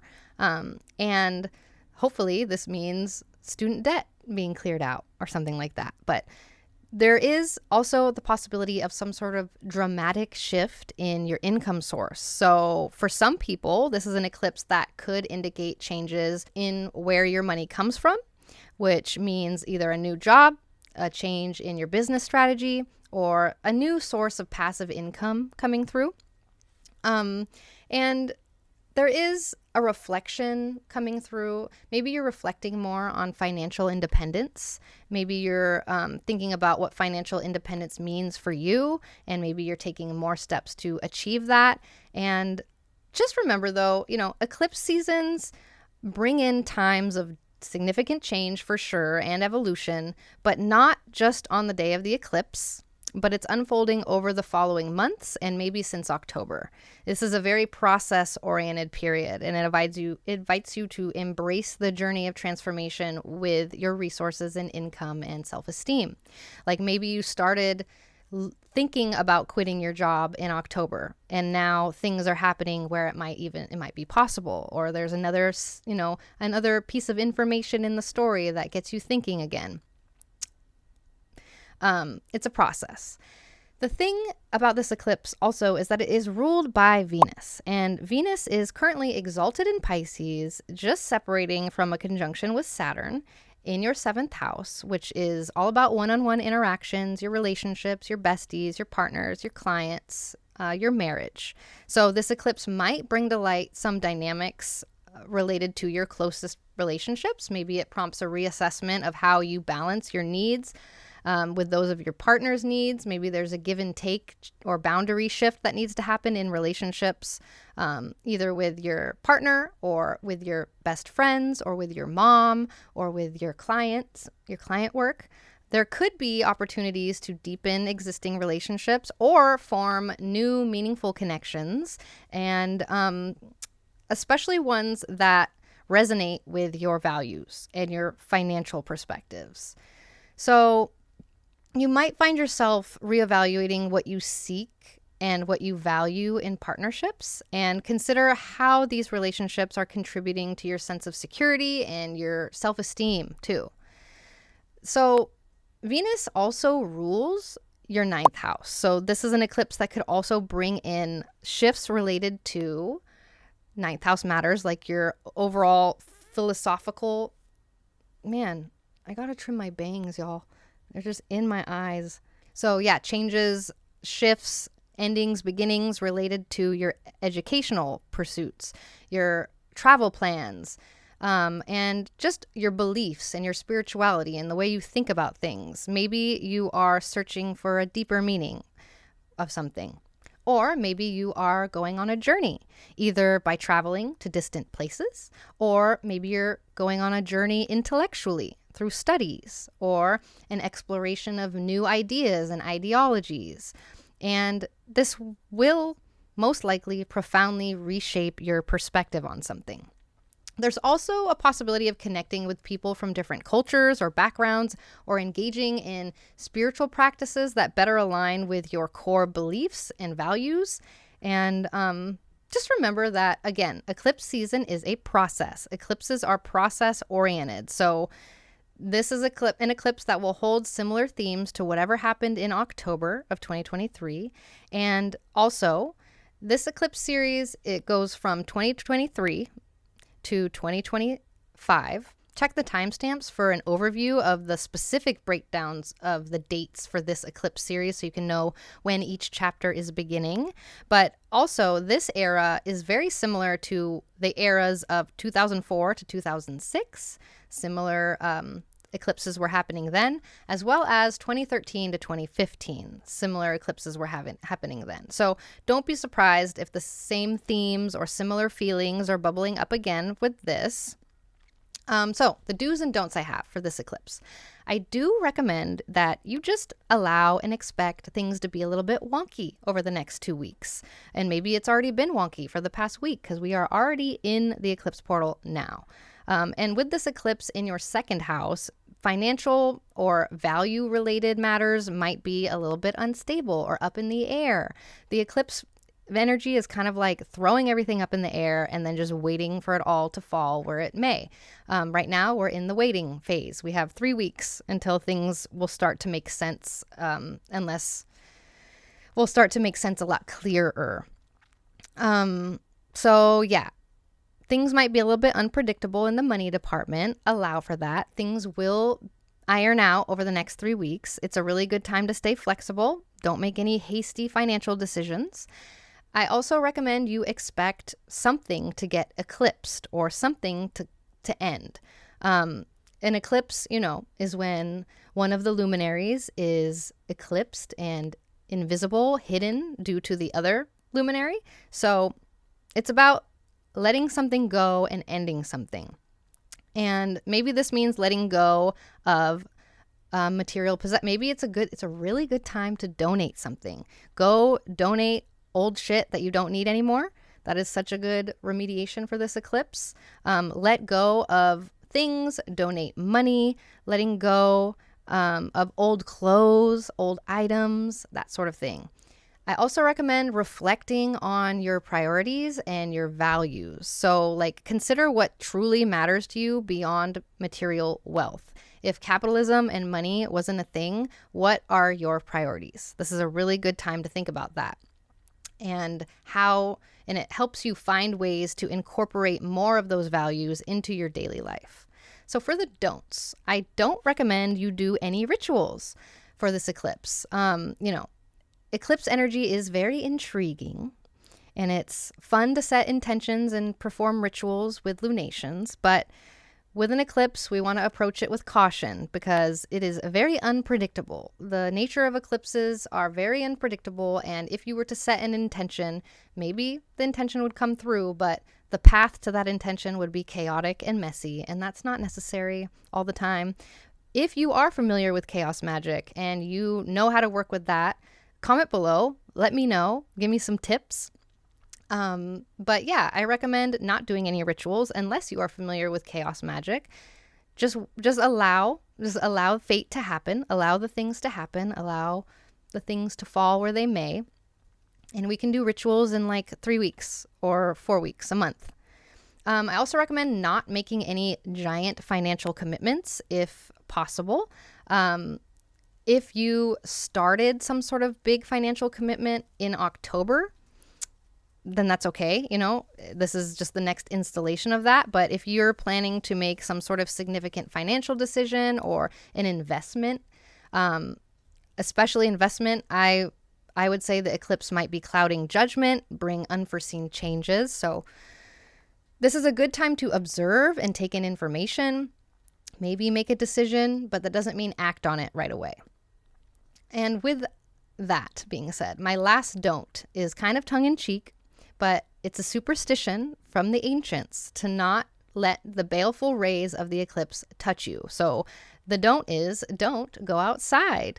This is a nod to ancient beliefs. It's a superstition in the same way that breaking a mirror is superstitious, or walking under a ladder, or opening an umbrella inside. All of this brings you bad luck, but it's not life or death.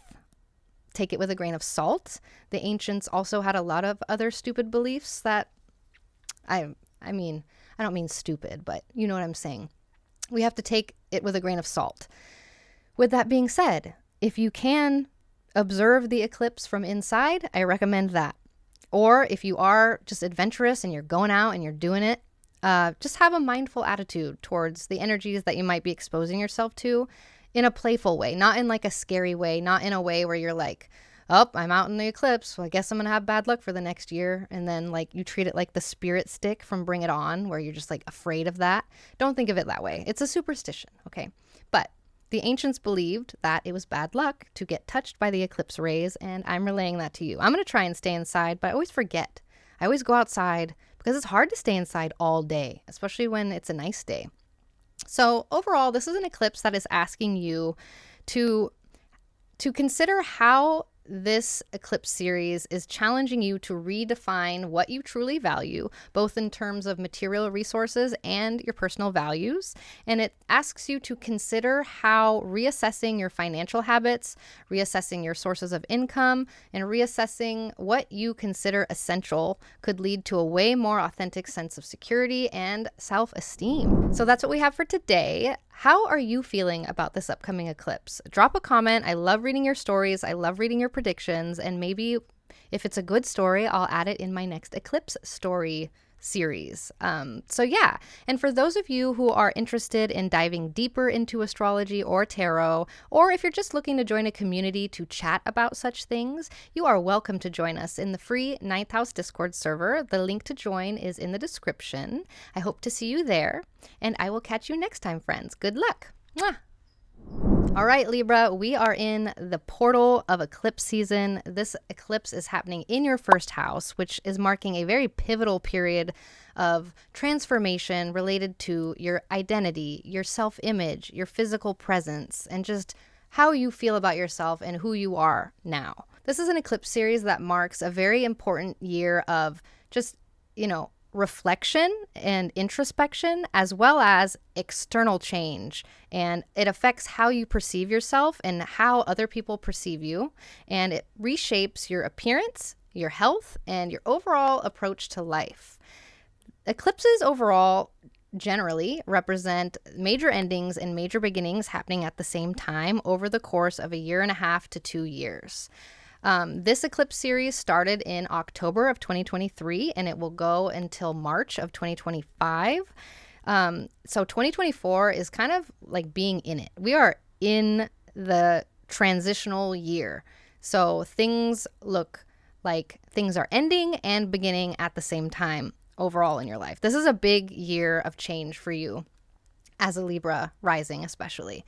So this eclipse is going to be continuing events that began around the middle of October during that solar eclipse in 2023. That was the first eclipse of this series. And if you didn't know what was changing in October, now things will become a bit clearer over the next 2 weeks. But this eclipse is representing a significant chapter, a significant installation in this transitional story having to do with the Aries and Libra axis.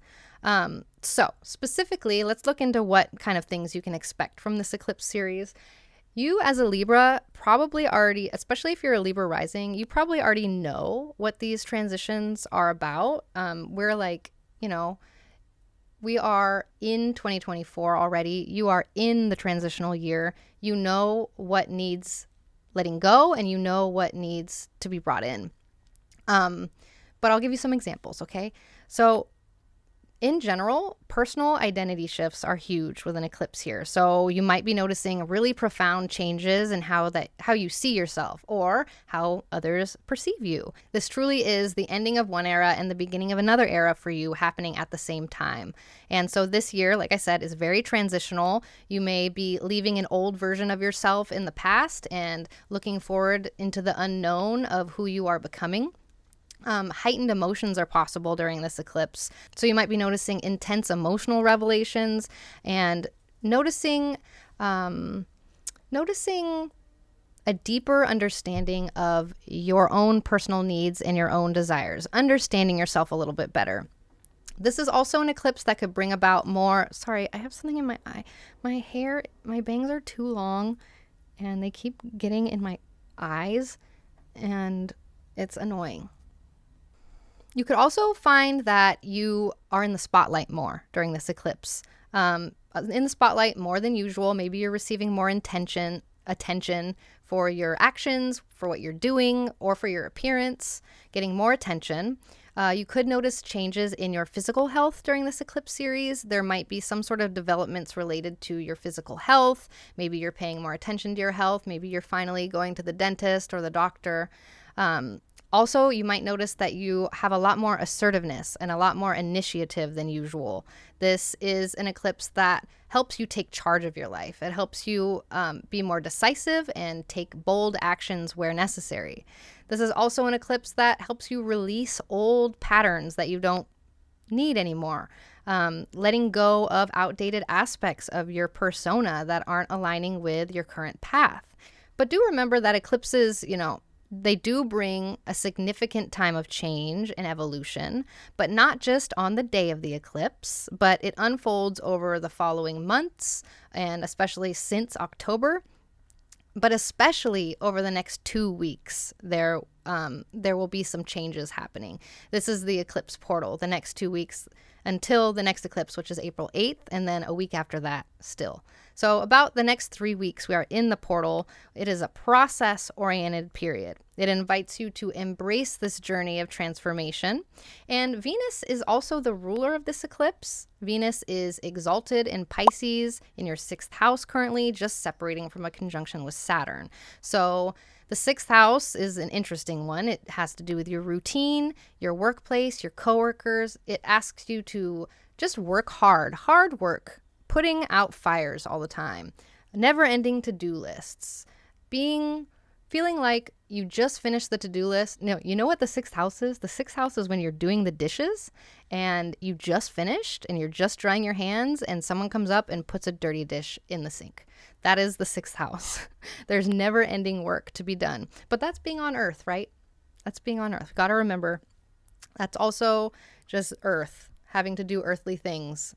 But yeah, feeling like you're kicked when you're down is kind of an energy here. Your health, your pets, service-oriented contexts, people that you hire, people that hire you, and dealings with enemies at times. So when the 6th house is brought in, when the 6th house has a say over the eclipse, there could be some shifts in how your daily work and your daily routines are reflecting who you really are. Are you really walking the walk, talking the talk? Changes in health routines can happen too that align more closely with who you are, and like quitting smoking, for example. And then also adjustments in relationships at work. So with your coworkers, there could be a change in responsibilities and stuff like that. Changes with your pets could come up.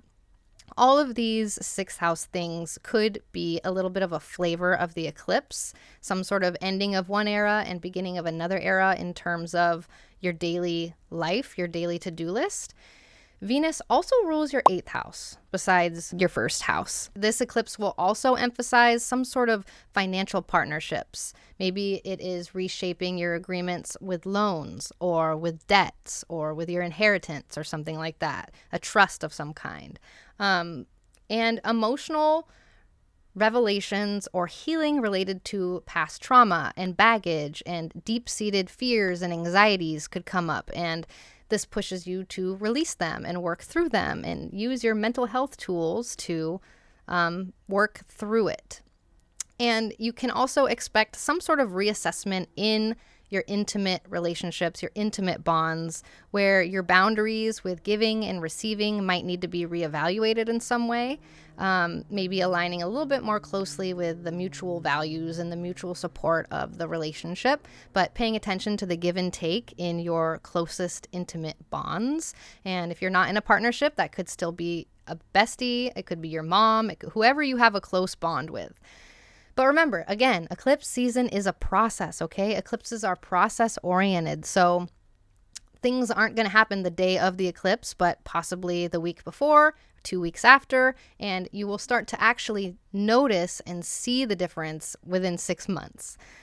So remember, the eclipse that happened in October of 2023, in the middle, October 15th, is very similar. So very similar vibes. That was the beginning of this eclipse series. So look back to October to get an idea of what sort of topics are coming up for this eclipse. And this eclipse, like I said, this eclipse series goes from 2023 to 2025. The last era of eclipses that happened in these signs was 2013 to 2015. So you can look back to that era to get an idea of what topics are coming up, as well as 2004 to 2006. So don't be surprised if some of the same feelings or themes are bubbling up again. And You can go to the timestamps to check the overview for the specific breakdown of dates for this eclipse series from 2023 to 2025, just if you want to know the exact dates of the chapters. But let's talk about the do's and don'ts, okay? The do's and don'ts for this eclipse. I do recommend that you just expect things to be wonky over the next 2 weeks. Allow things to be wonky. Your moods, your energy levels might be fluctuating a lot more than usual. Make sure you are staying adaptable. Allow for things to be up in the air right now, and just know that in 3 to 4 weeks, things will start to settle and make a lot more sense if you are noticing the wonkiness. Stay adaptable. Also, I do recommend you expect or allow something to get eclipsed or let go of. So, be prepared for some sort of significant changes in how other people see you. It's another benchmark moment. So it's angular. This is an angular eclipse in your first house. Other people will see it. You will see it. You will feel it. There's some sort of, you're going to have to eclipse something or let go of something.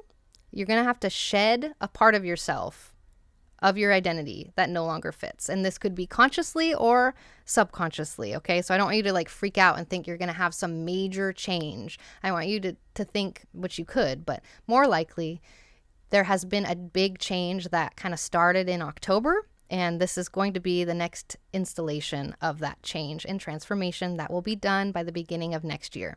So just, embrace being in your transformational phase right now.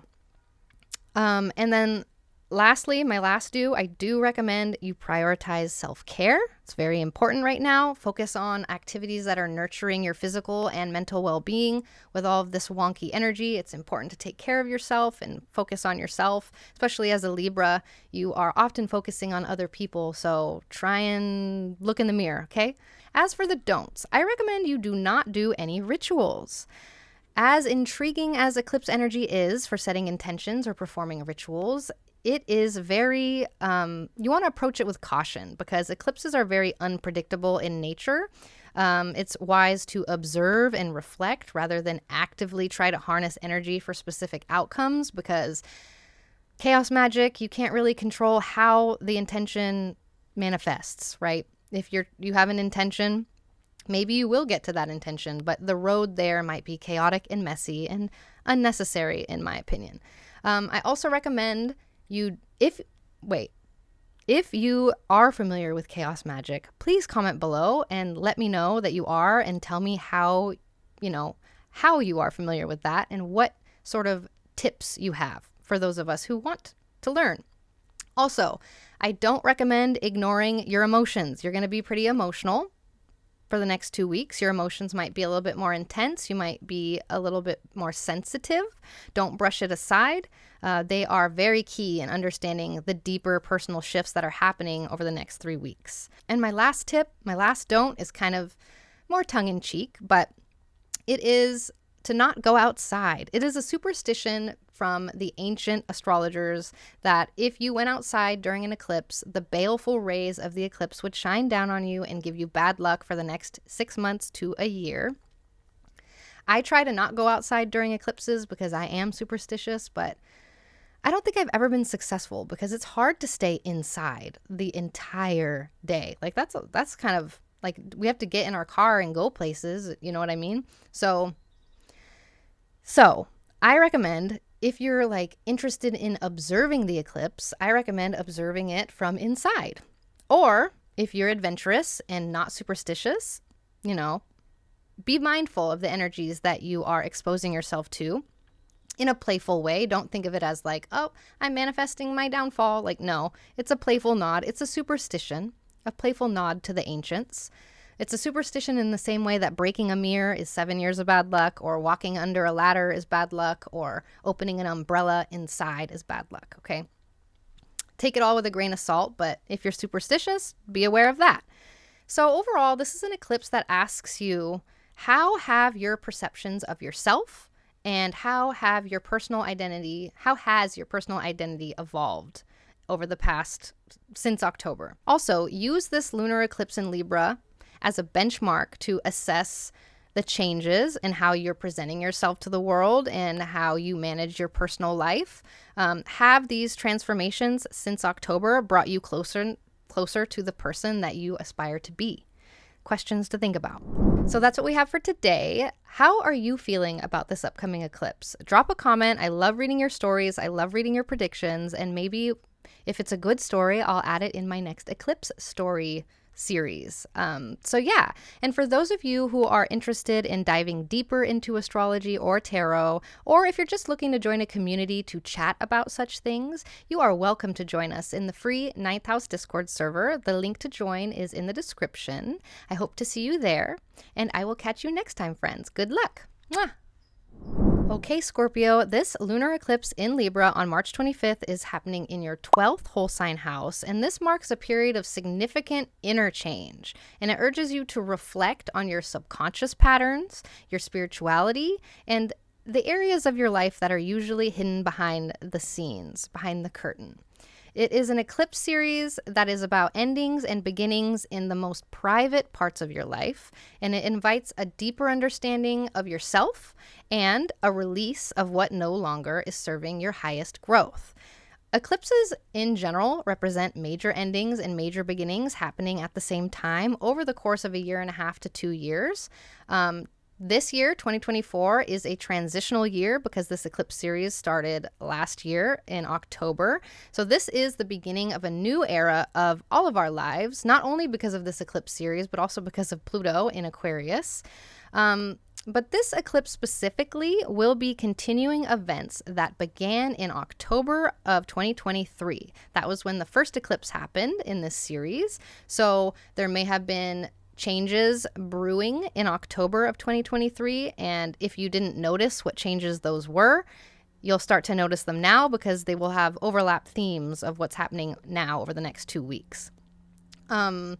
So this eclipse overall is representing a significant chapter or installation in this Aries Libra axis eclipse narrative. So specifically, what can you expect with this eclipse series? Some sort of deep emotional insights can come through with the eclipse here, like revelations about some sort of subconscious patterns or some sort of unresolved emotional matters might be coming to light or coming out from behind the curtain.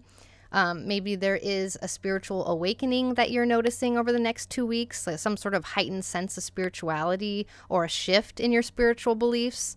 Maybe there's new practices or new understandings coming through over the next 2 weeks. We are in the eclipse portal right now. Like right now is the beginning, I guess I should say a week before the eclipse portal began. And now for the next 2 weeks, we are deep in the eclipse portal until the next eclipse, which happens April 8th. So a lot of these shifts are happening as a process. And another big theme, letting go of the past, is a big theme with the 12th house eclipse. This is a time to release old traumas, old baggage that holds you back, letting things go. It makes it a lot easier to let things go, which is helpful for us Scorpio risings because we don't like to let things go unless we're done. Then we're fully burning the bridge. I digress. Dreams might be a bit more intense over the next 2 weeks. Maybe they are a lot more vivid. Maybe they're more meaningful.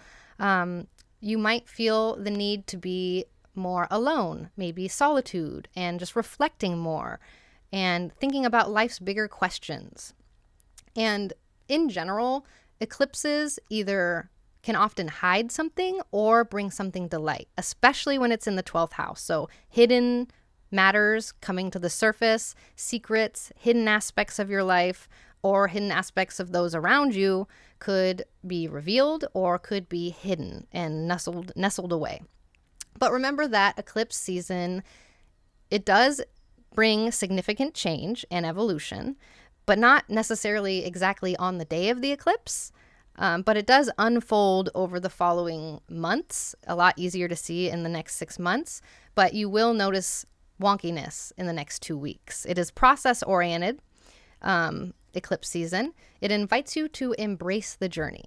Eclipse season is when everything gets thrown up in the air and it just sits there for like 3 weeks in the air while we sit there and twiddle our thumbs and wait for it to land so we can know how to move forward. Allow for the process. Don't rush it. Allow it to be a journey. Venus is the ruler of this eclipse too, and Venus is currently exalted in Pisces, just separating from a conjunction with Saturn in your 5th house of good fortune. It's one of the better houses. So this is a house about fun and joy and romance and pleasure and art and creativity and games and children and your inner child.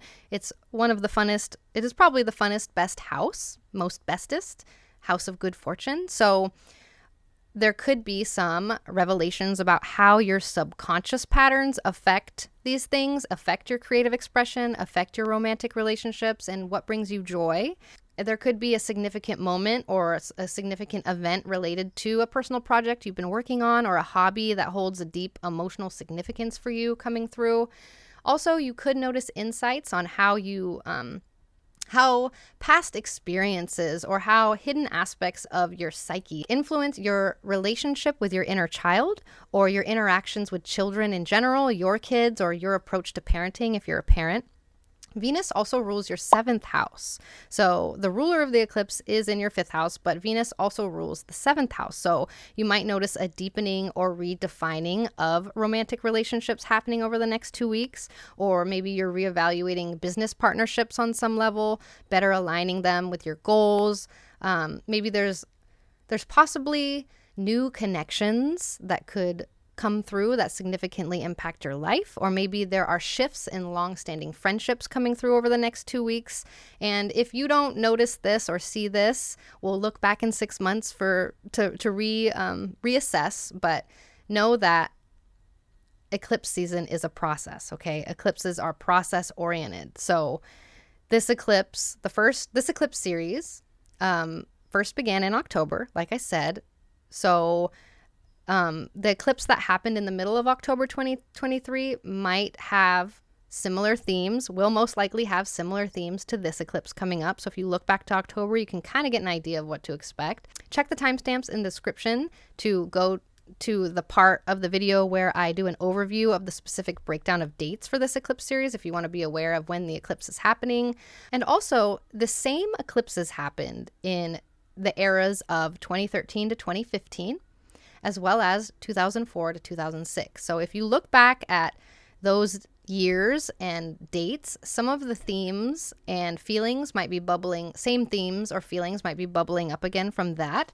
The do's and don'ts I have for this eclipse. I do recommend that you allow and expect things to be a little bit wonky.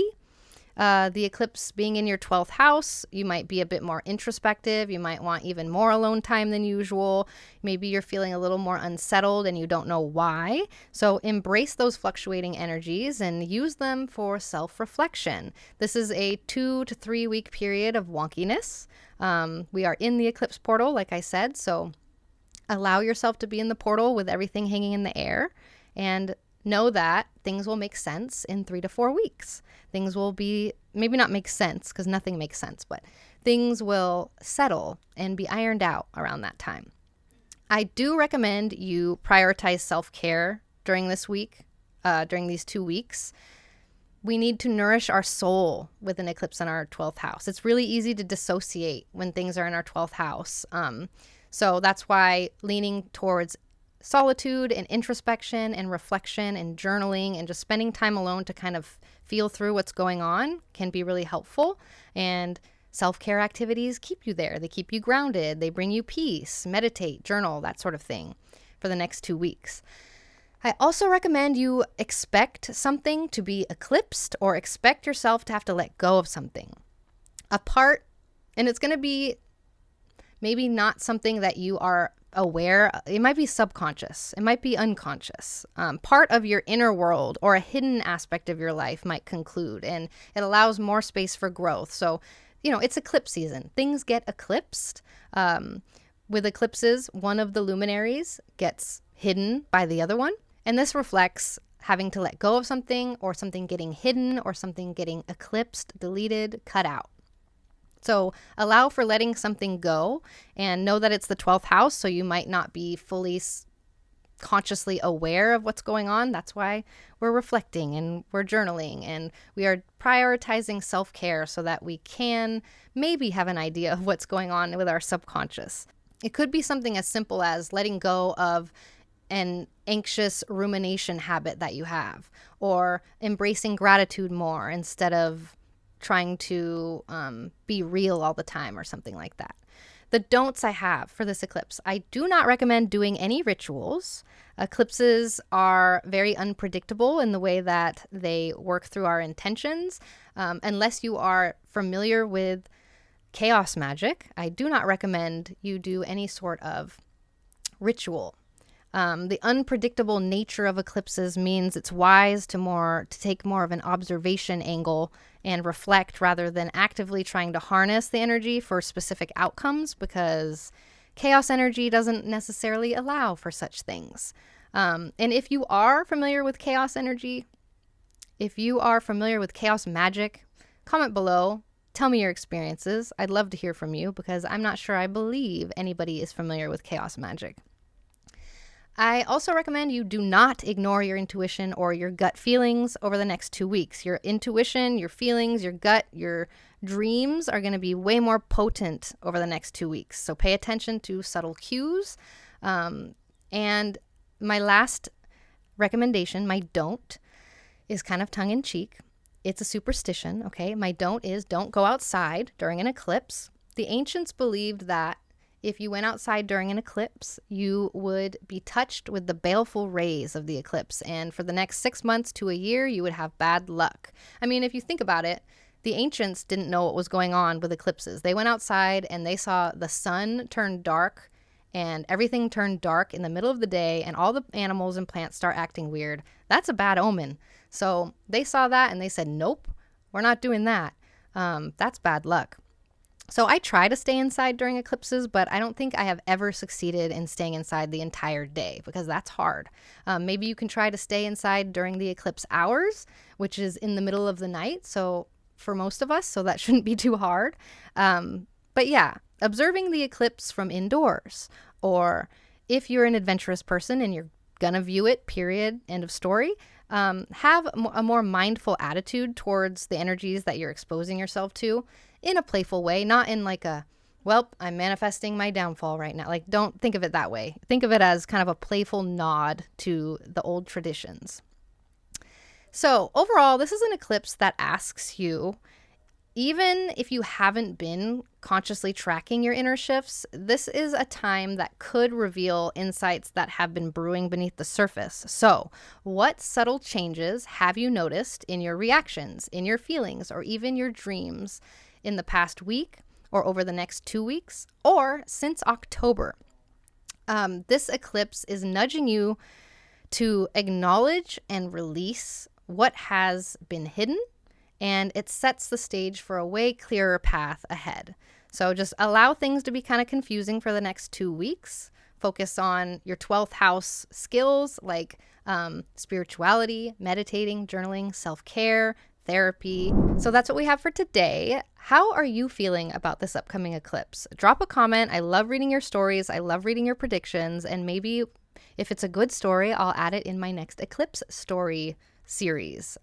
So yeah, and for those of you who are interested in diving deeper into astrology or tarot, or if you're just looking to join a community to chat about such things, you are welcome to join us in the free 9th House Discord server. The link to join is in the description. I hope to see you there, and I will catch you next time, friends. Good luck. Mwah.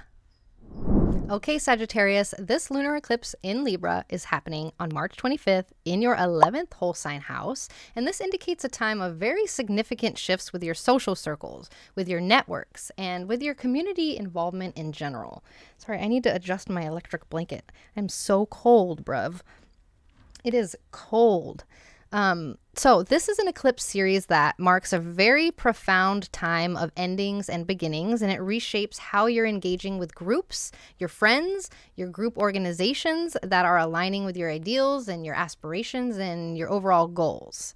So overall, eclipses generally represent major endings and major beginnings that are happening at the same time over the course of a 1.5 to 2 years. This eclipse series began in October of 2023. This is the second installation. So 2024 is, a very transitional year for all of us. It is the beginning of a new era of our lives, not only because of this eclipse series, but also because of Pluto entering Aquarius. But I digress. This eclipse happening on March 25th is going to continue events that really began around the solar eclipse in October 15th, 2023.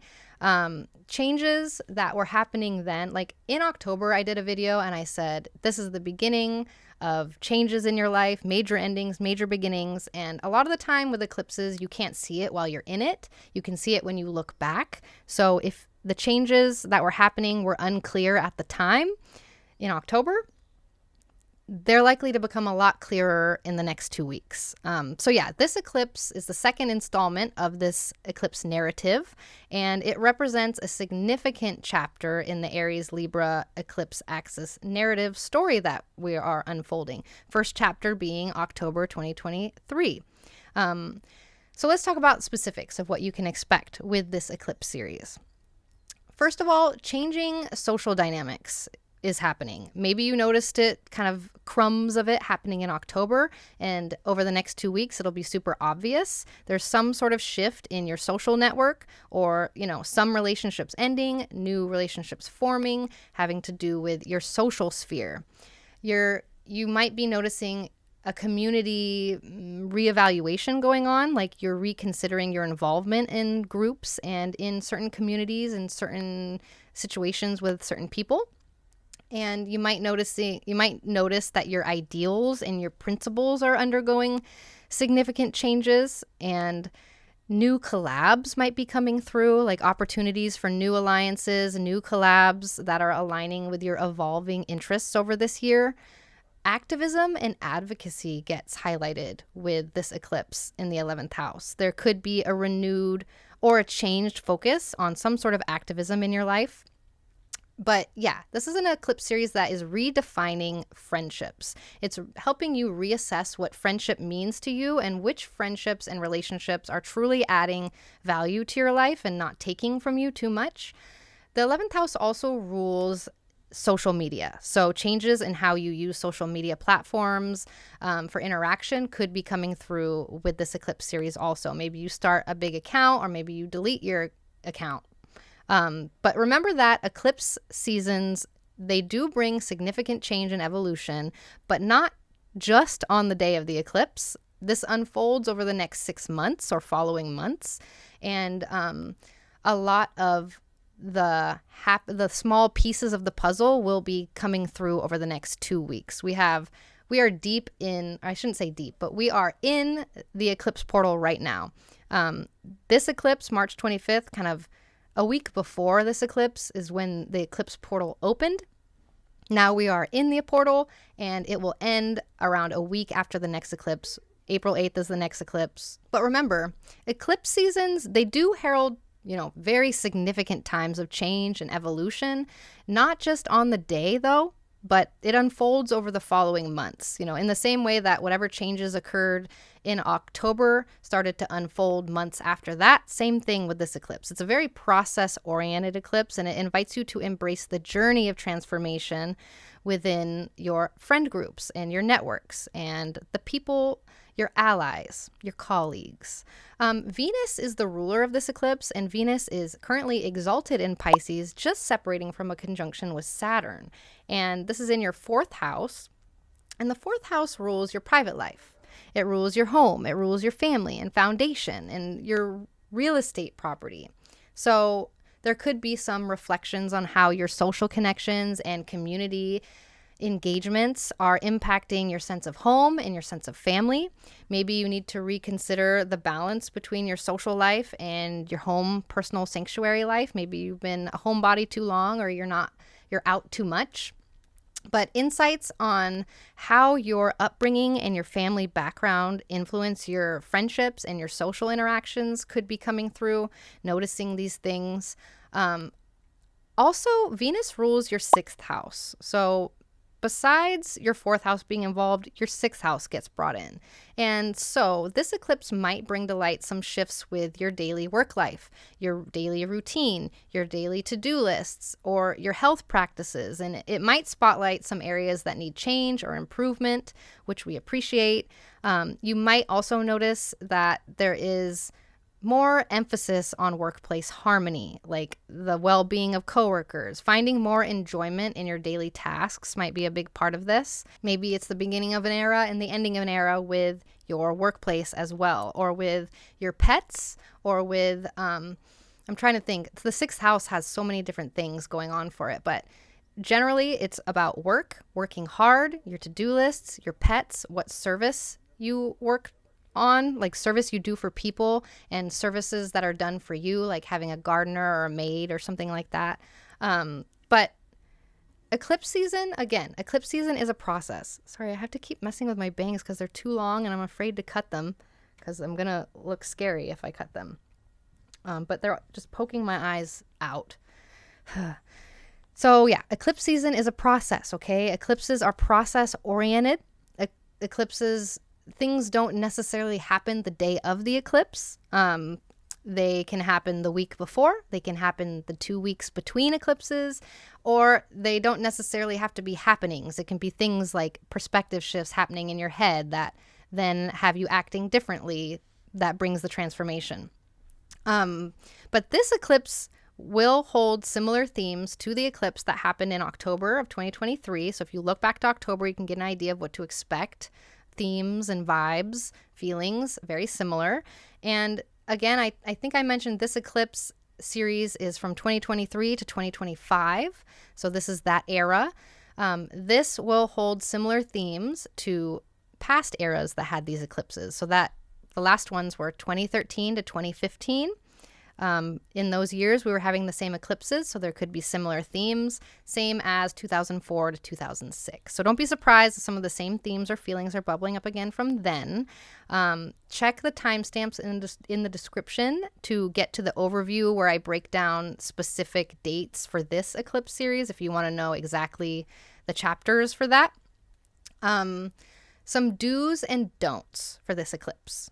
The do's. I do recommend that you allow and expect things to be wonky and up in the air and kind of just like, I don't know what's going on vibes. That's the eclipse. Eclipses, I don't know what's going on vibes. It's throwing everything up in the air and then it just stays there suspended for 3 weeks until eclipse season is over, and things will fall and land where they may, and you are able to move forward and work with that. But this is an eclipse in your 11th house that might be stirring up energy with your social life and with your community and with groups. So brace for some unpredictability, especially regarding social situations. Like going to a party will be full of tea and drama if you decide to do that.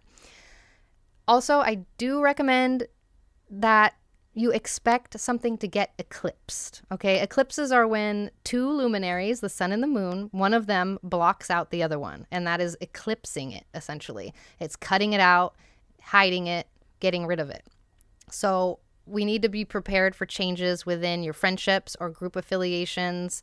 Some relationships might fade away, and this will make room for new connections. Or maybe you realize there's a community you're involved with that you need to stop being involved. Maybe you're maybe you're on Reddit too much and you decide that you need to get out of that community. That's an example too. It's not necessarily cutting off your besties. It could be something as simple as letting go of your involvement in a certain community.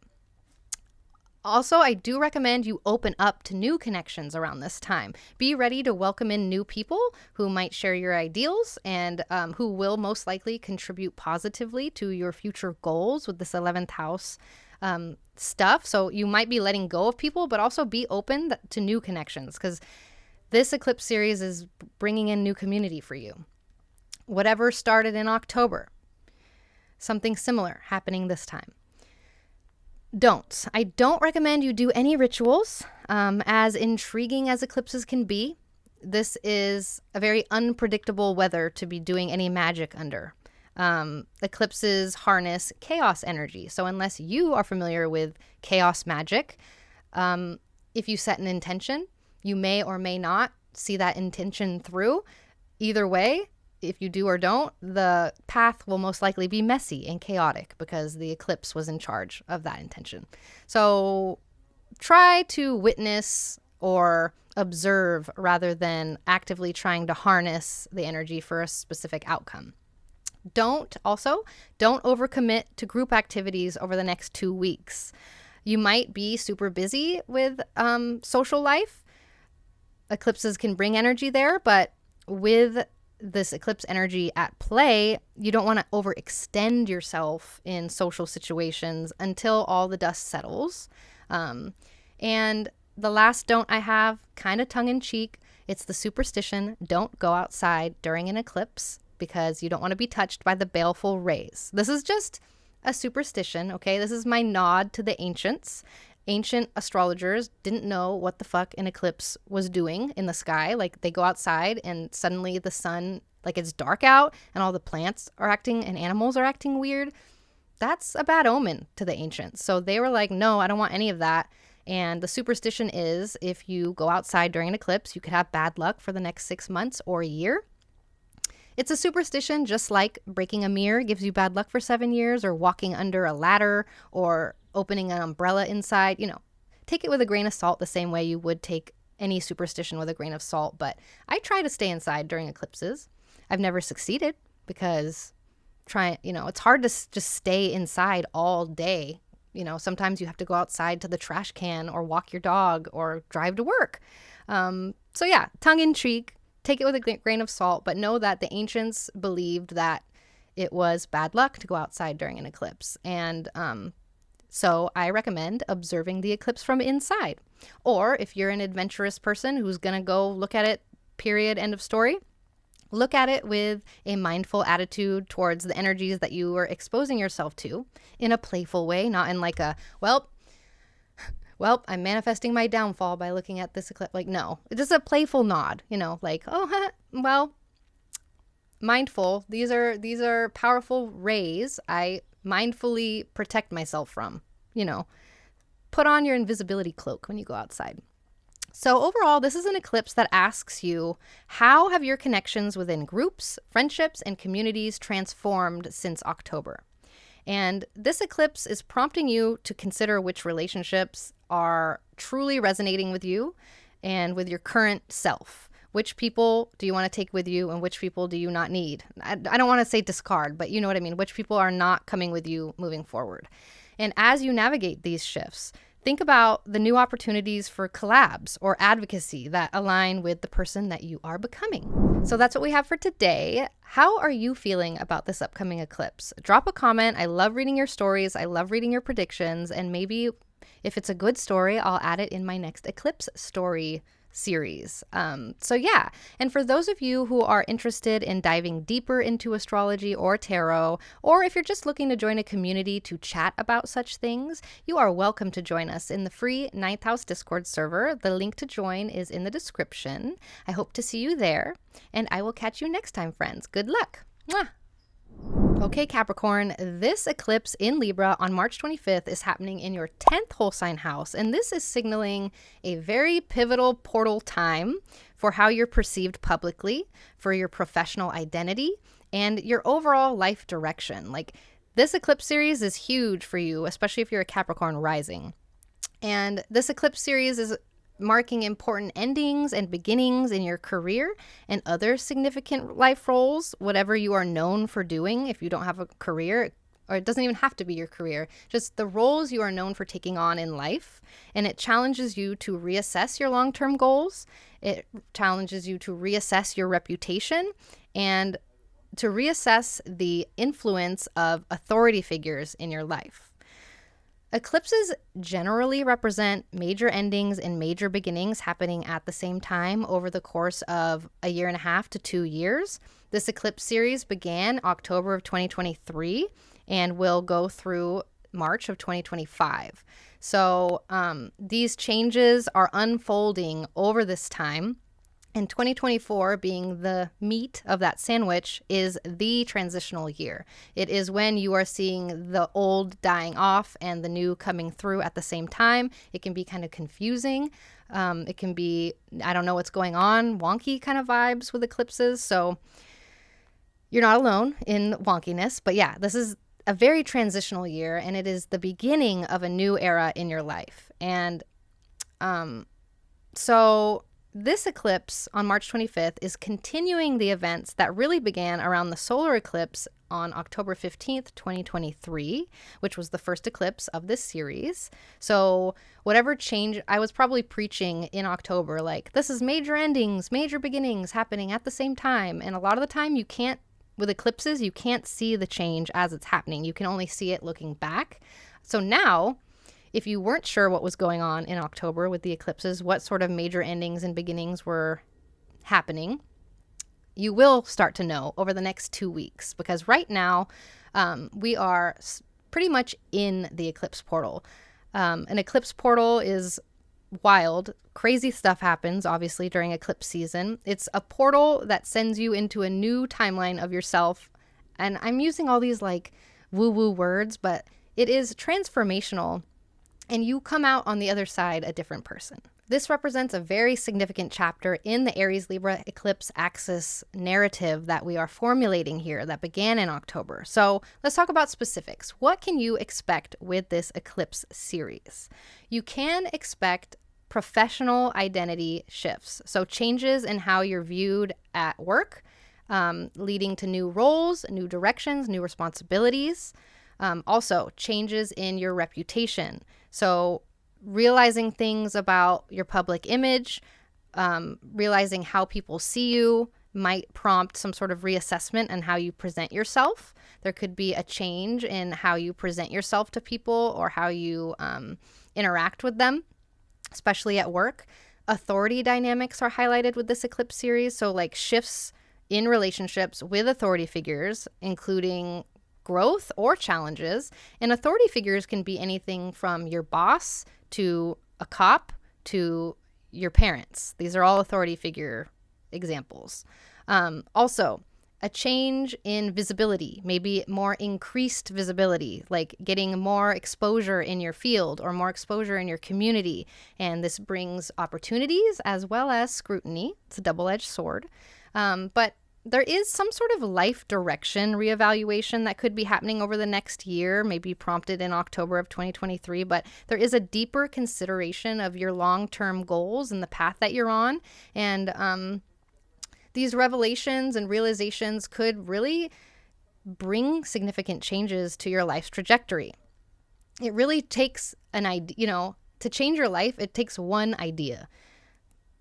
Your community impact could also be going through some sort of change here. So like how your professional life is influencing your broader community, basically highlighting your roles and your responsibilities within larger networks of people. So being more visible, having a change in your professional sphere and what you're known for doing. I would love to know what's going on for y'all.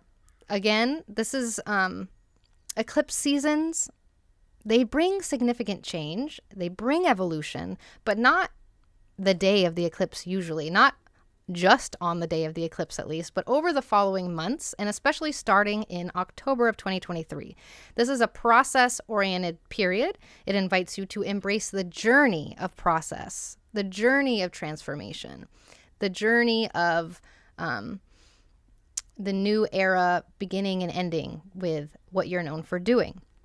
And the thing with eclipse season is it's kind of like throwing everything up in the air and it's just hanging there suspended all during the eclipse portal. While we go through the portal, all this stuff is just suspended and it all will land after the eclipse season is over in about 3 weeks. And that's when we'll be able to really see the changes that were happening, because right now it's hard to see. But Venus is the ruler of this eclipse, and Venus is exalted in Pisces, just separating from a conjunction with Saturn in your third house. So this highlights your immediate environment, your friends, your roommates, your siblings, your relatives. There's more energy with all of these people. Maybe there's more energy or some sort of shift happening with your mode of transportation, with your neighborhood, with your education. If you're in some sort of schooling, there could be a milestone happening there.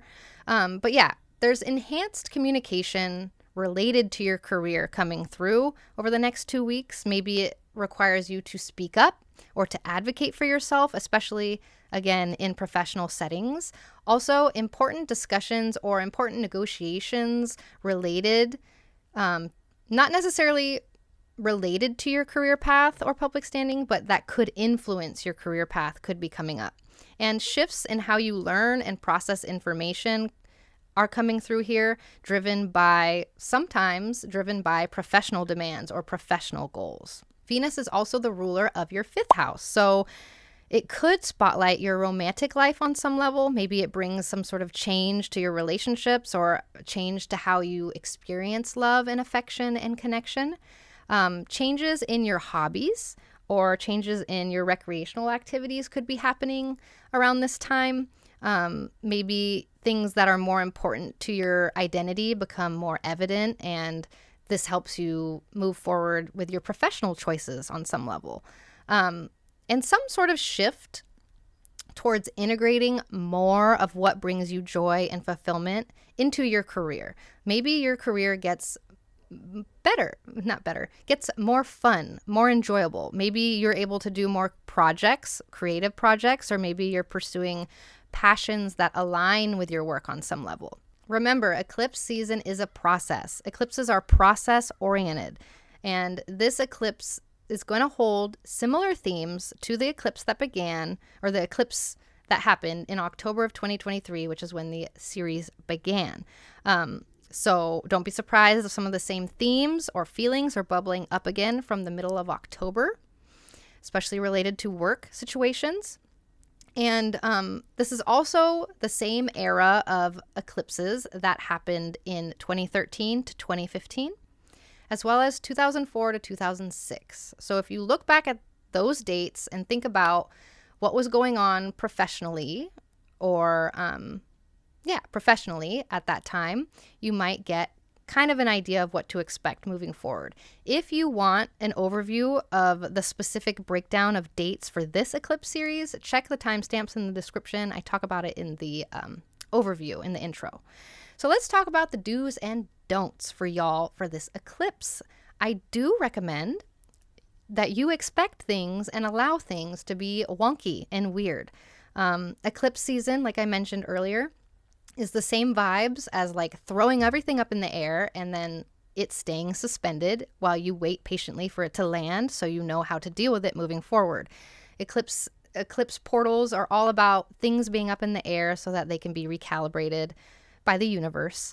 So an eclipse in your 10th house might unsettle your role in life, not in life, but like the roles you are known for taking on, or your career or your professional sphere. So brace for some shifts. And again, eclipses don't necessarily mean some like big happening, but little steps that move you forward in a transformation. Also, expect something to get eclipsed with this eclipse. With eclipses, one of the luminaries blocks the other luminary and eclipses it out of sight. So you can't see it. It gets cut out. It's gone. It is let go of. So be ready for some sort of significant shift or something. You have to let go or eclipse something related to your professional relationships or your professional path.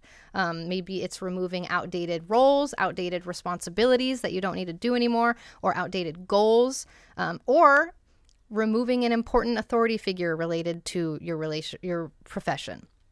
And this is a really good time to reflect on your career path in general. So if you aren't noticing things changing and happening and eclipse installations coming through, take this time to think about how you're presenting yourself in your career and whether that is aligning with your true values and your true authenticity. It's a good time to reflect on your career path and you might get some insights there.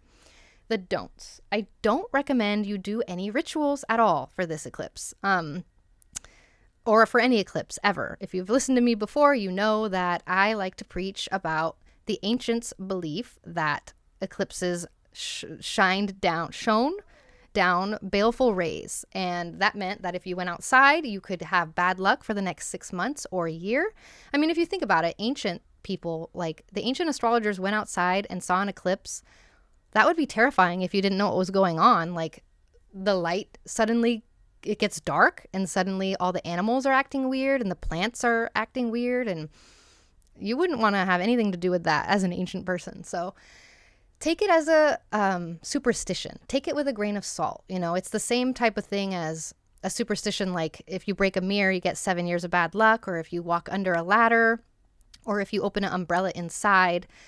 It's fun to think of it as a superstition. You don't want to go outside, basically. Did I say that? You don't want to go outside and be touched by the baleful rays. This is just a nod to the ancients, you know? So I recommend observing the eclipse from inside. I try to. I always try to stay inside. I never succeed. I always go outside at some point because it's hard to not go outside and like throw something in the trash. But so I'm saying it tongue in cheek. It's funny. If you want to play it safe, stay inside. But if you are more adventurous and you are going out and you're looking at it, period, end of story, just have kind of a mindful attitude towards the energies that you might be exposing yourself to as just like a playful nod to the old tradition. Not as like a, well, I'm coming out here and I'm manifesting my downfall. Like, don't think of it like that. Think of it as like a, wow, this is powerful. This is powerful energy. I'm protected. Thank you for protecting me, guides. Like that kind of thing. So overall, this eclipse is asking you, how have your ambitions and the ways others perceive you shifted over the past 6 months, since October? Consider the changes in your interactions with authority figures in your life, and also the broader community that surrounds you. Are these shifts bringing you closer in the life direction that you truly desire? So that's what we have for today. How are you feeling about this upcoming eclipse? Drop a comment. I love reading your stories. I love reading your predictions. And maybe if it's a good story, I'll add it in my next eclipse story series. So yeah, and for those of you who are interested in diving deeper into astrology or tarot, or if you're just looking to join a community to chat about such things, you are welcome to join us in the free 9th House Discord server. The link to join is in the description. I hope to see you there, and I will catch you next time, friends. Good luck. Mwah. Okay, Aquarius, this lunar eclipse in Libra on March 25th is happening in your 9th whole sign house, and this is going to bring about significant shifts in things related to your education, your spirituality, and your overall worldview, and the way that you perceive life. So this is an eclipse series that is marked by really profound changes and new beginnings in how you seek knowledge, how you understand different cultures, how you connect with your spiritual beliefs and your intuition and psychic skills, and potentially leading to transformative journeys or shifts in your life outlook. Eclipses generally represent major endings and major beginnings happening at the same time over the course of 1.5 to 2 years. This eclipse series began October 2023. It will end March 2025. So 2024 is the meat of this transformation. It's a very transitional year for most of us, and it is the beginning of a new era of all of our lives, not only because of this eclipse series, but also because of Pluto entering Aquarius. So this eclipse is continuing events that really began around the solar eclipse in Libra on October 15th of 2023. This was the first eclipse in this series, so changes may have began back then, and if they were unclear at the time, they will begin to become more clear over the next 2 weeks. But yeah, this eclipse is basically going to represent a very significant chapter, benchmark, installation in the Aries Libra eclipse transformation axis narrative. So what can you expect specifically with this eclipse series? Expanding your mind in general, the expansion of your mind over this year, like new learning opportunities or shifts in educational paths that are broadening your intellectual horizons are on the menu, as well as an evolution of the way that you view the world. Significant changes in your outlook on life, possibly through exposure to diverse cultures or diverse philosophies. Maybe you're learning a bunch of new type of divination practices. Travel and journeys are also highlighted with this eclipse series, so changes or realizations or revelations related to your travel plans or or even metaphorical journeys, like through books, stories, or even explorative experiences through meditation or psychedelics, a trip per se. So also legal insights or ethical insights. If you are involved in legal matters, developments with legal matters, or just a deeper engagement with ethical questions that challenge your principles could be coming up. So developments, benchmark moments in legal matters, if you're involved, are possible.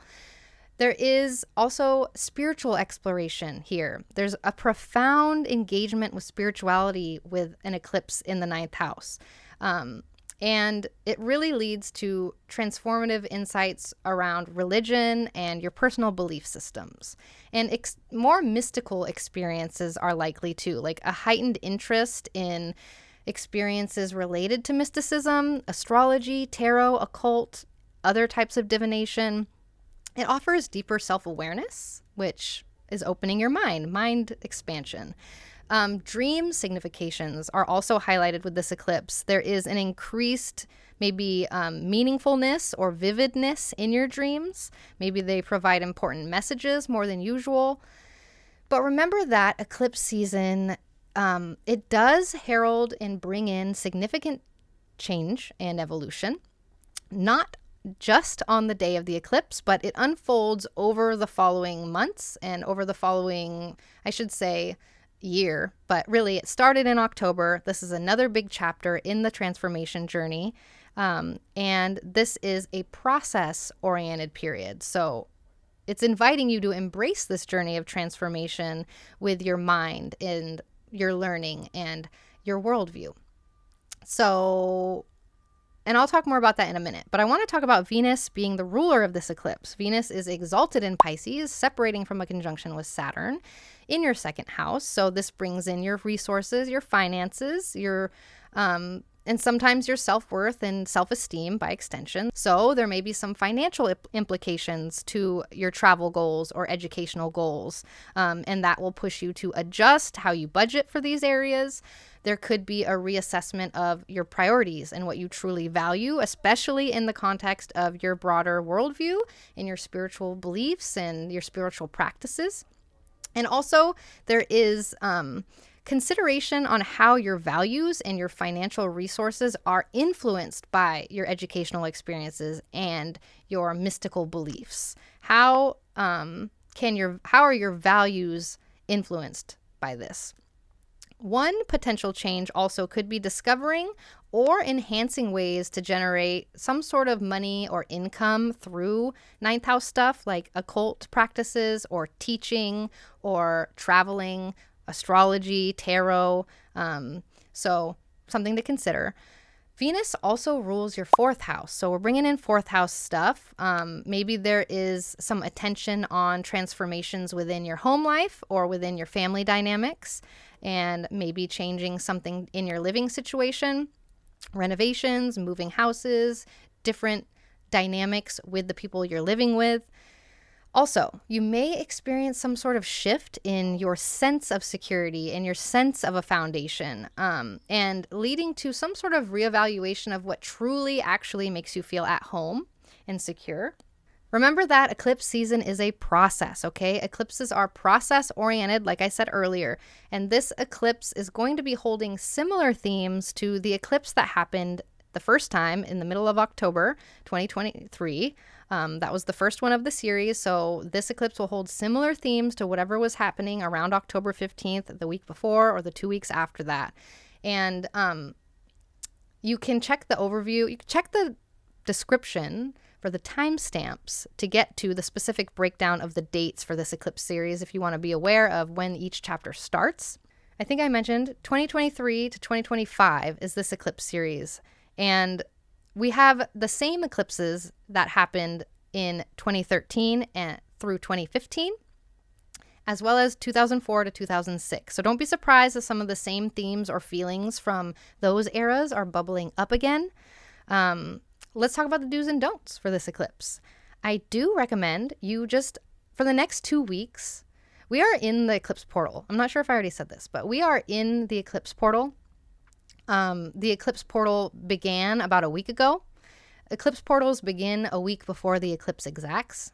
So we are in the portal right now, and the portal will shoot us out in 3 weeks, and things will look different. Like I said, things are up in the air right now, and they will land.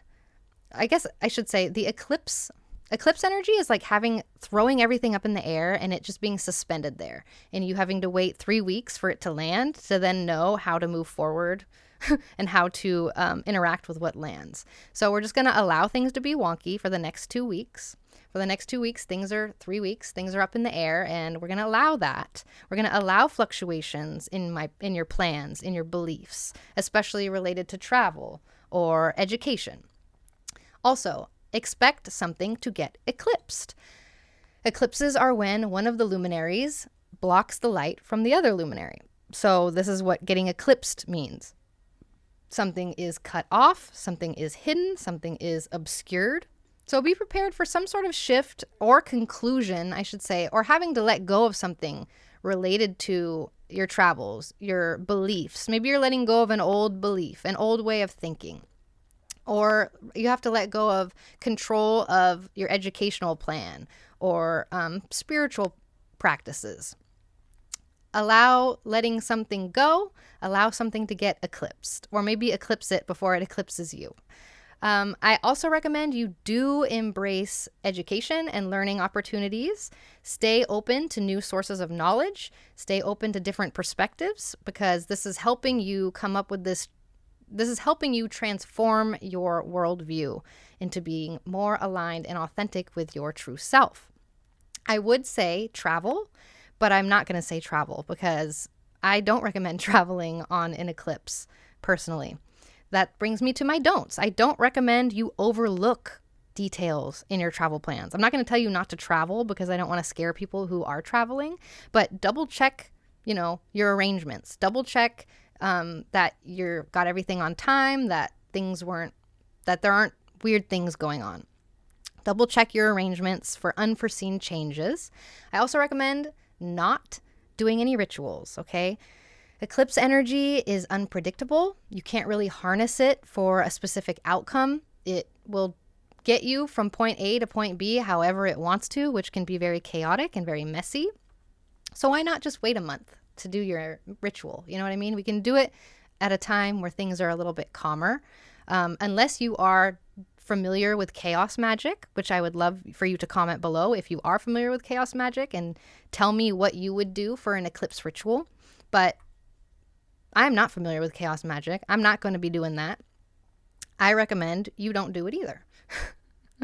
With one luminary getting eclipsed by another, there's unpredictability, and you don't know, it's very unknown. Okay, and that leads me to my last don't, which is kind of tongue-in-cheek joke. It's kind of a joke, but it is don't go outside. The ancient astrologers, when they went outside and saw an eclipse, they saw in the broad daylight something getting, or night light, I guess I should say if it's happening at night, the light getting completely obscured and it getting dark outside and the animals acting weird and the plants acting weird. Like, bruh, nature does not look right during an eclipse. And so they thought it was a bad omen to go outside and get touched by the baleful rays of the eclipse. So that is a superstition, to not go outside and get touched by the baleful rays of the eclipse. It's a superstition. I like to talk about it because I like to have like a playful nod to the old traditions and the ancients with the practice that I do of astrology. I like to nod to them. And also, if you're a superstitious person, it's just kind of fun to know, right? If you are superstitious about breaking a mirror or walking under a ladder or what's the other one? Opening an umbrella inside. It's kind of the same thing. It'll bring you bad luck. It's not going to like kill you or end your life. It's not crazy. It's not a crazy hex, but like it's good to be aware that it could be bad luck. So if you want to play it safe, observe it from inside. But if you're adventurous and you're going out and you're looking at it, period, end of story, just kind of have a mindful attitude towards the energies that you may be exposing yourself to. They believed it would be bad luck for the next 6 months to a year. I try not to go outside during an eclipse, but I have not been successful. Like, it's really hard to stay inside at that time. I don't know. I don't know why. And also, I don't recommend you dismiss your intuition in any way. Your gut feelings, your intuition, your psychic skills are going to be on point for this eclipse. So don't dismiss that. Be open to new opportunities. And your gut feelings about these opportunities are way more accurate than you might think with this eclipse series.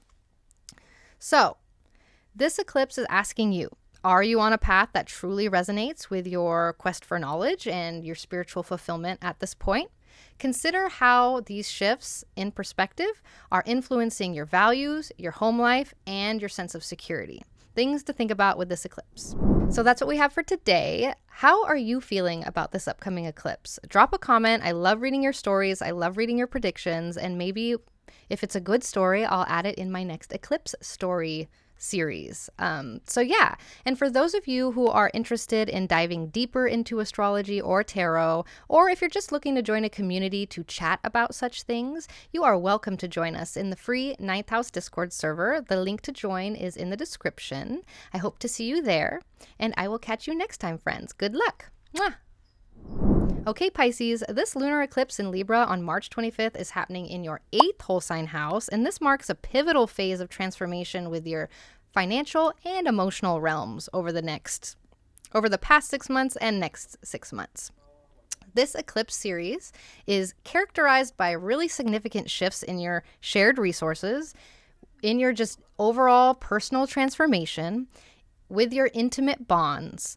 And it signals deep changes in how you navigate these complex waters of joint finances, emotional investments, and regeneration and transformation in general.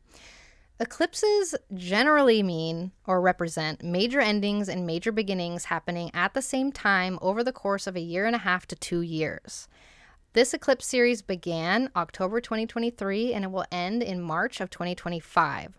So 2024 is the sandwich or the meat of the sandwich of the transformation. This is a very transformational year and it is the beginning of a new era in your life. This eclipse is a continuation of the themes that were coming up during the solar eclipse in Libra on October 15th of 2023. That was the first eclipse of the series, so this eclipse will be continuing themes that were happening then. And any changes, I was probably preaching at the time, like major endings, major beginnings, but it was the beginning of the series, so you may not have noticed at the time. Looking back now, you might be able to notice, and if you still don't know what sort of changes were happening in October, within the next 2 weeks, you will, because they will be similar themes, and all of those changes will become a lot clearer. So this eclipse is representing a very significant benchmark moment or installation or significant chapter in the Aries-Libra eclipse axis narrative that began in October. This is another significant benchmark moment in this story. So what are some things you can expect with this eclipse series? You can expect financial adjustments like reviews and changes with financial obligations such as loans, debts, taxes might be coming through. You might be noticing an emotional unpacking type of vibe, like it could be a time to address and heal from deep-seated traumas and emotional baggage that was hidden away until now. And profound transformation in general. The 8th house is all about transformation, so experiencing things that prompt some sort of personal, deep change within you. So touching on themes of death and rebirth and a spiritual awakening of some kind is totally possible. And there is focus on mental health and psychology. There is, maybe good things happening in therapy. Maybe you decide to get a therapist. You finally meet a good one. Good for you. It's rare. And maybe you're noticing over the next 2 weeks or over the past week that you have been more anxious and your mental health is suffering and you need to focus on self-care and meditating and those self-help skills that help you get through mentally taxing times. Also changes with partnership resources. So developments if you have a partner, changes in your partner's life could be coming up, or changes in your partner's resources. But often, a lot of the time, if there's something going on in the 8th house and you're in a partnership, it could be something happening in your partner's life that you have to be there and support them through, or vice versa. Maybe your partner's supporting you through something right now. But either way, there could be something that is impacting your joint situation. But remember that eclipse seasons, they do herald times of significant change and evolution, but not necessarily the day of the eclipse, but unfolding over the next few months and since past October. So this is a very process-oriented period. It invites you to embrace the journey of transformation within your inner self and your mental health and your emotional health. We are currently in the eclipse portal right now. The eclipse portal, like, you started to feel eclipse vibes probably about a week ago, and now, the day of the eclipse, we are fully in the eclipse portal and will be deep in the eclipse portal for the next 2 weeks until the next eclipse on April 8th. And then we have another week after that of the portal until we can move forward. Eclipse vibes are very like throwing everything up in the air, and it's suspending there and it just hanging out in the air while you sit here and twiddle your thumbs and wait for it to land so that you can then move forward with dealing with what's happening. It's a very up in the air time during eclipse season. So you want to remember that it is process oriented. It unfolds over the next few months, and over the next 2 weeks, allow for the process. Let yourself not know. But I am getting ahead of myself with the do's and don'ts. I did want to talk about Venus being the ruler of the eclipse. Venus is currently exalted in Pisces, and it is just separating from a conjunction with Saturn in your first house in Pisces. The first house is the helm. It is the wheel of the astrology chart. So it represents your identity, your body, how you're seen, how you see the world, your vibe, your appearance, your health. So we're bringing in some rulership from there. So you could be noticing how these transformations and financial shifts are impacting your self-image and your approach to life. And it could bring up considerations and how maybe changes in shared resources or changes in the intimate bonds you have with people, and how these changes are influencing your personal identity and your own autonomy. Boundaries and codependency could be coming up. Insights on your own personal resilience and your own capacity for renewal in the face of life's profound changes. Acknowledging, noticing insights related to your capacity for renewal over the next 2 weeks. Venus also rules your third house. So not only is your body and identity having some say in this, so is your mind and the way that you communicate. So new learning opportunities could be popping up over the course of the next 2 weeks, or changes in your already educational pursuits if you're already pursuing that. More social interaction, especially in your neighborhood. Maybe more community involvement coming through, local initiatives noticing. Maybe you notice an evolving relationship with your sibling or a close relative of some kind. And there could be innovations or changes in your technology use, maybe, or communication in general, leading to new platforms, new tools, new software. Maybe you update your iOS. Maybe you get a new gadget of some kind.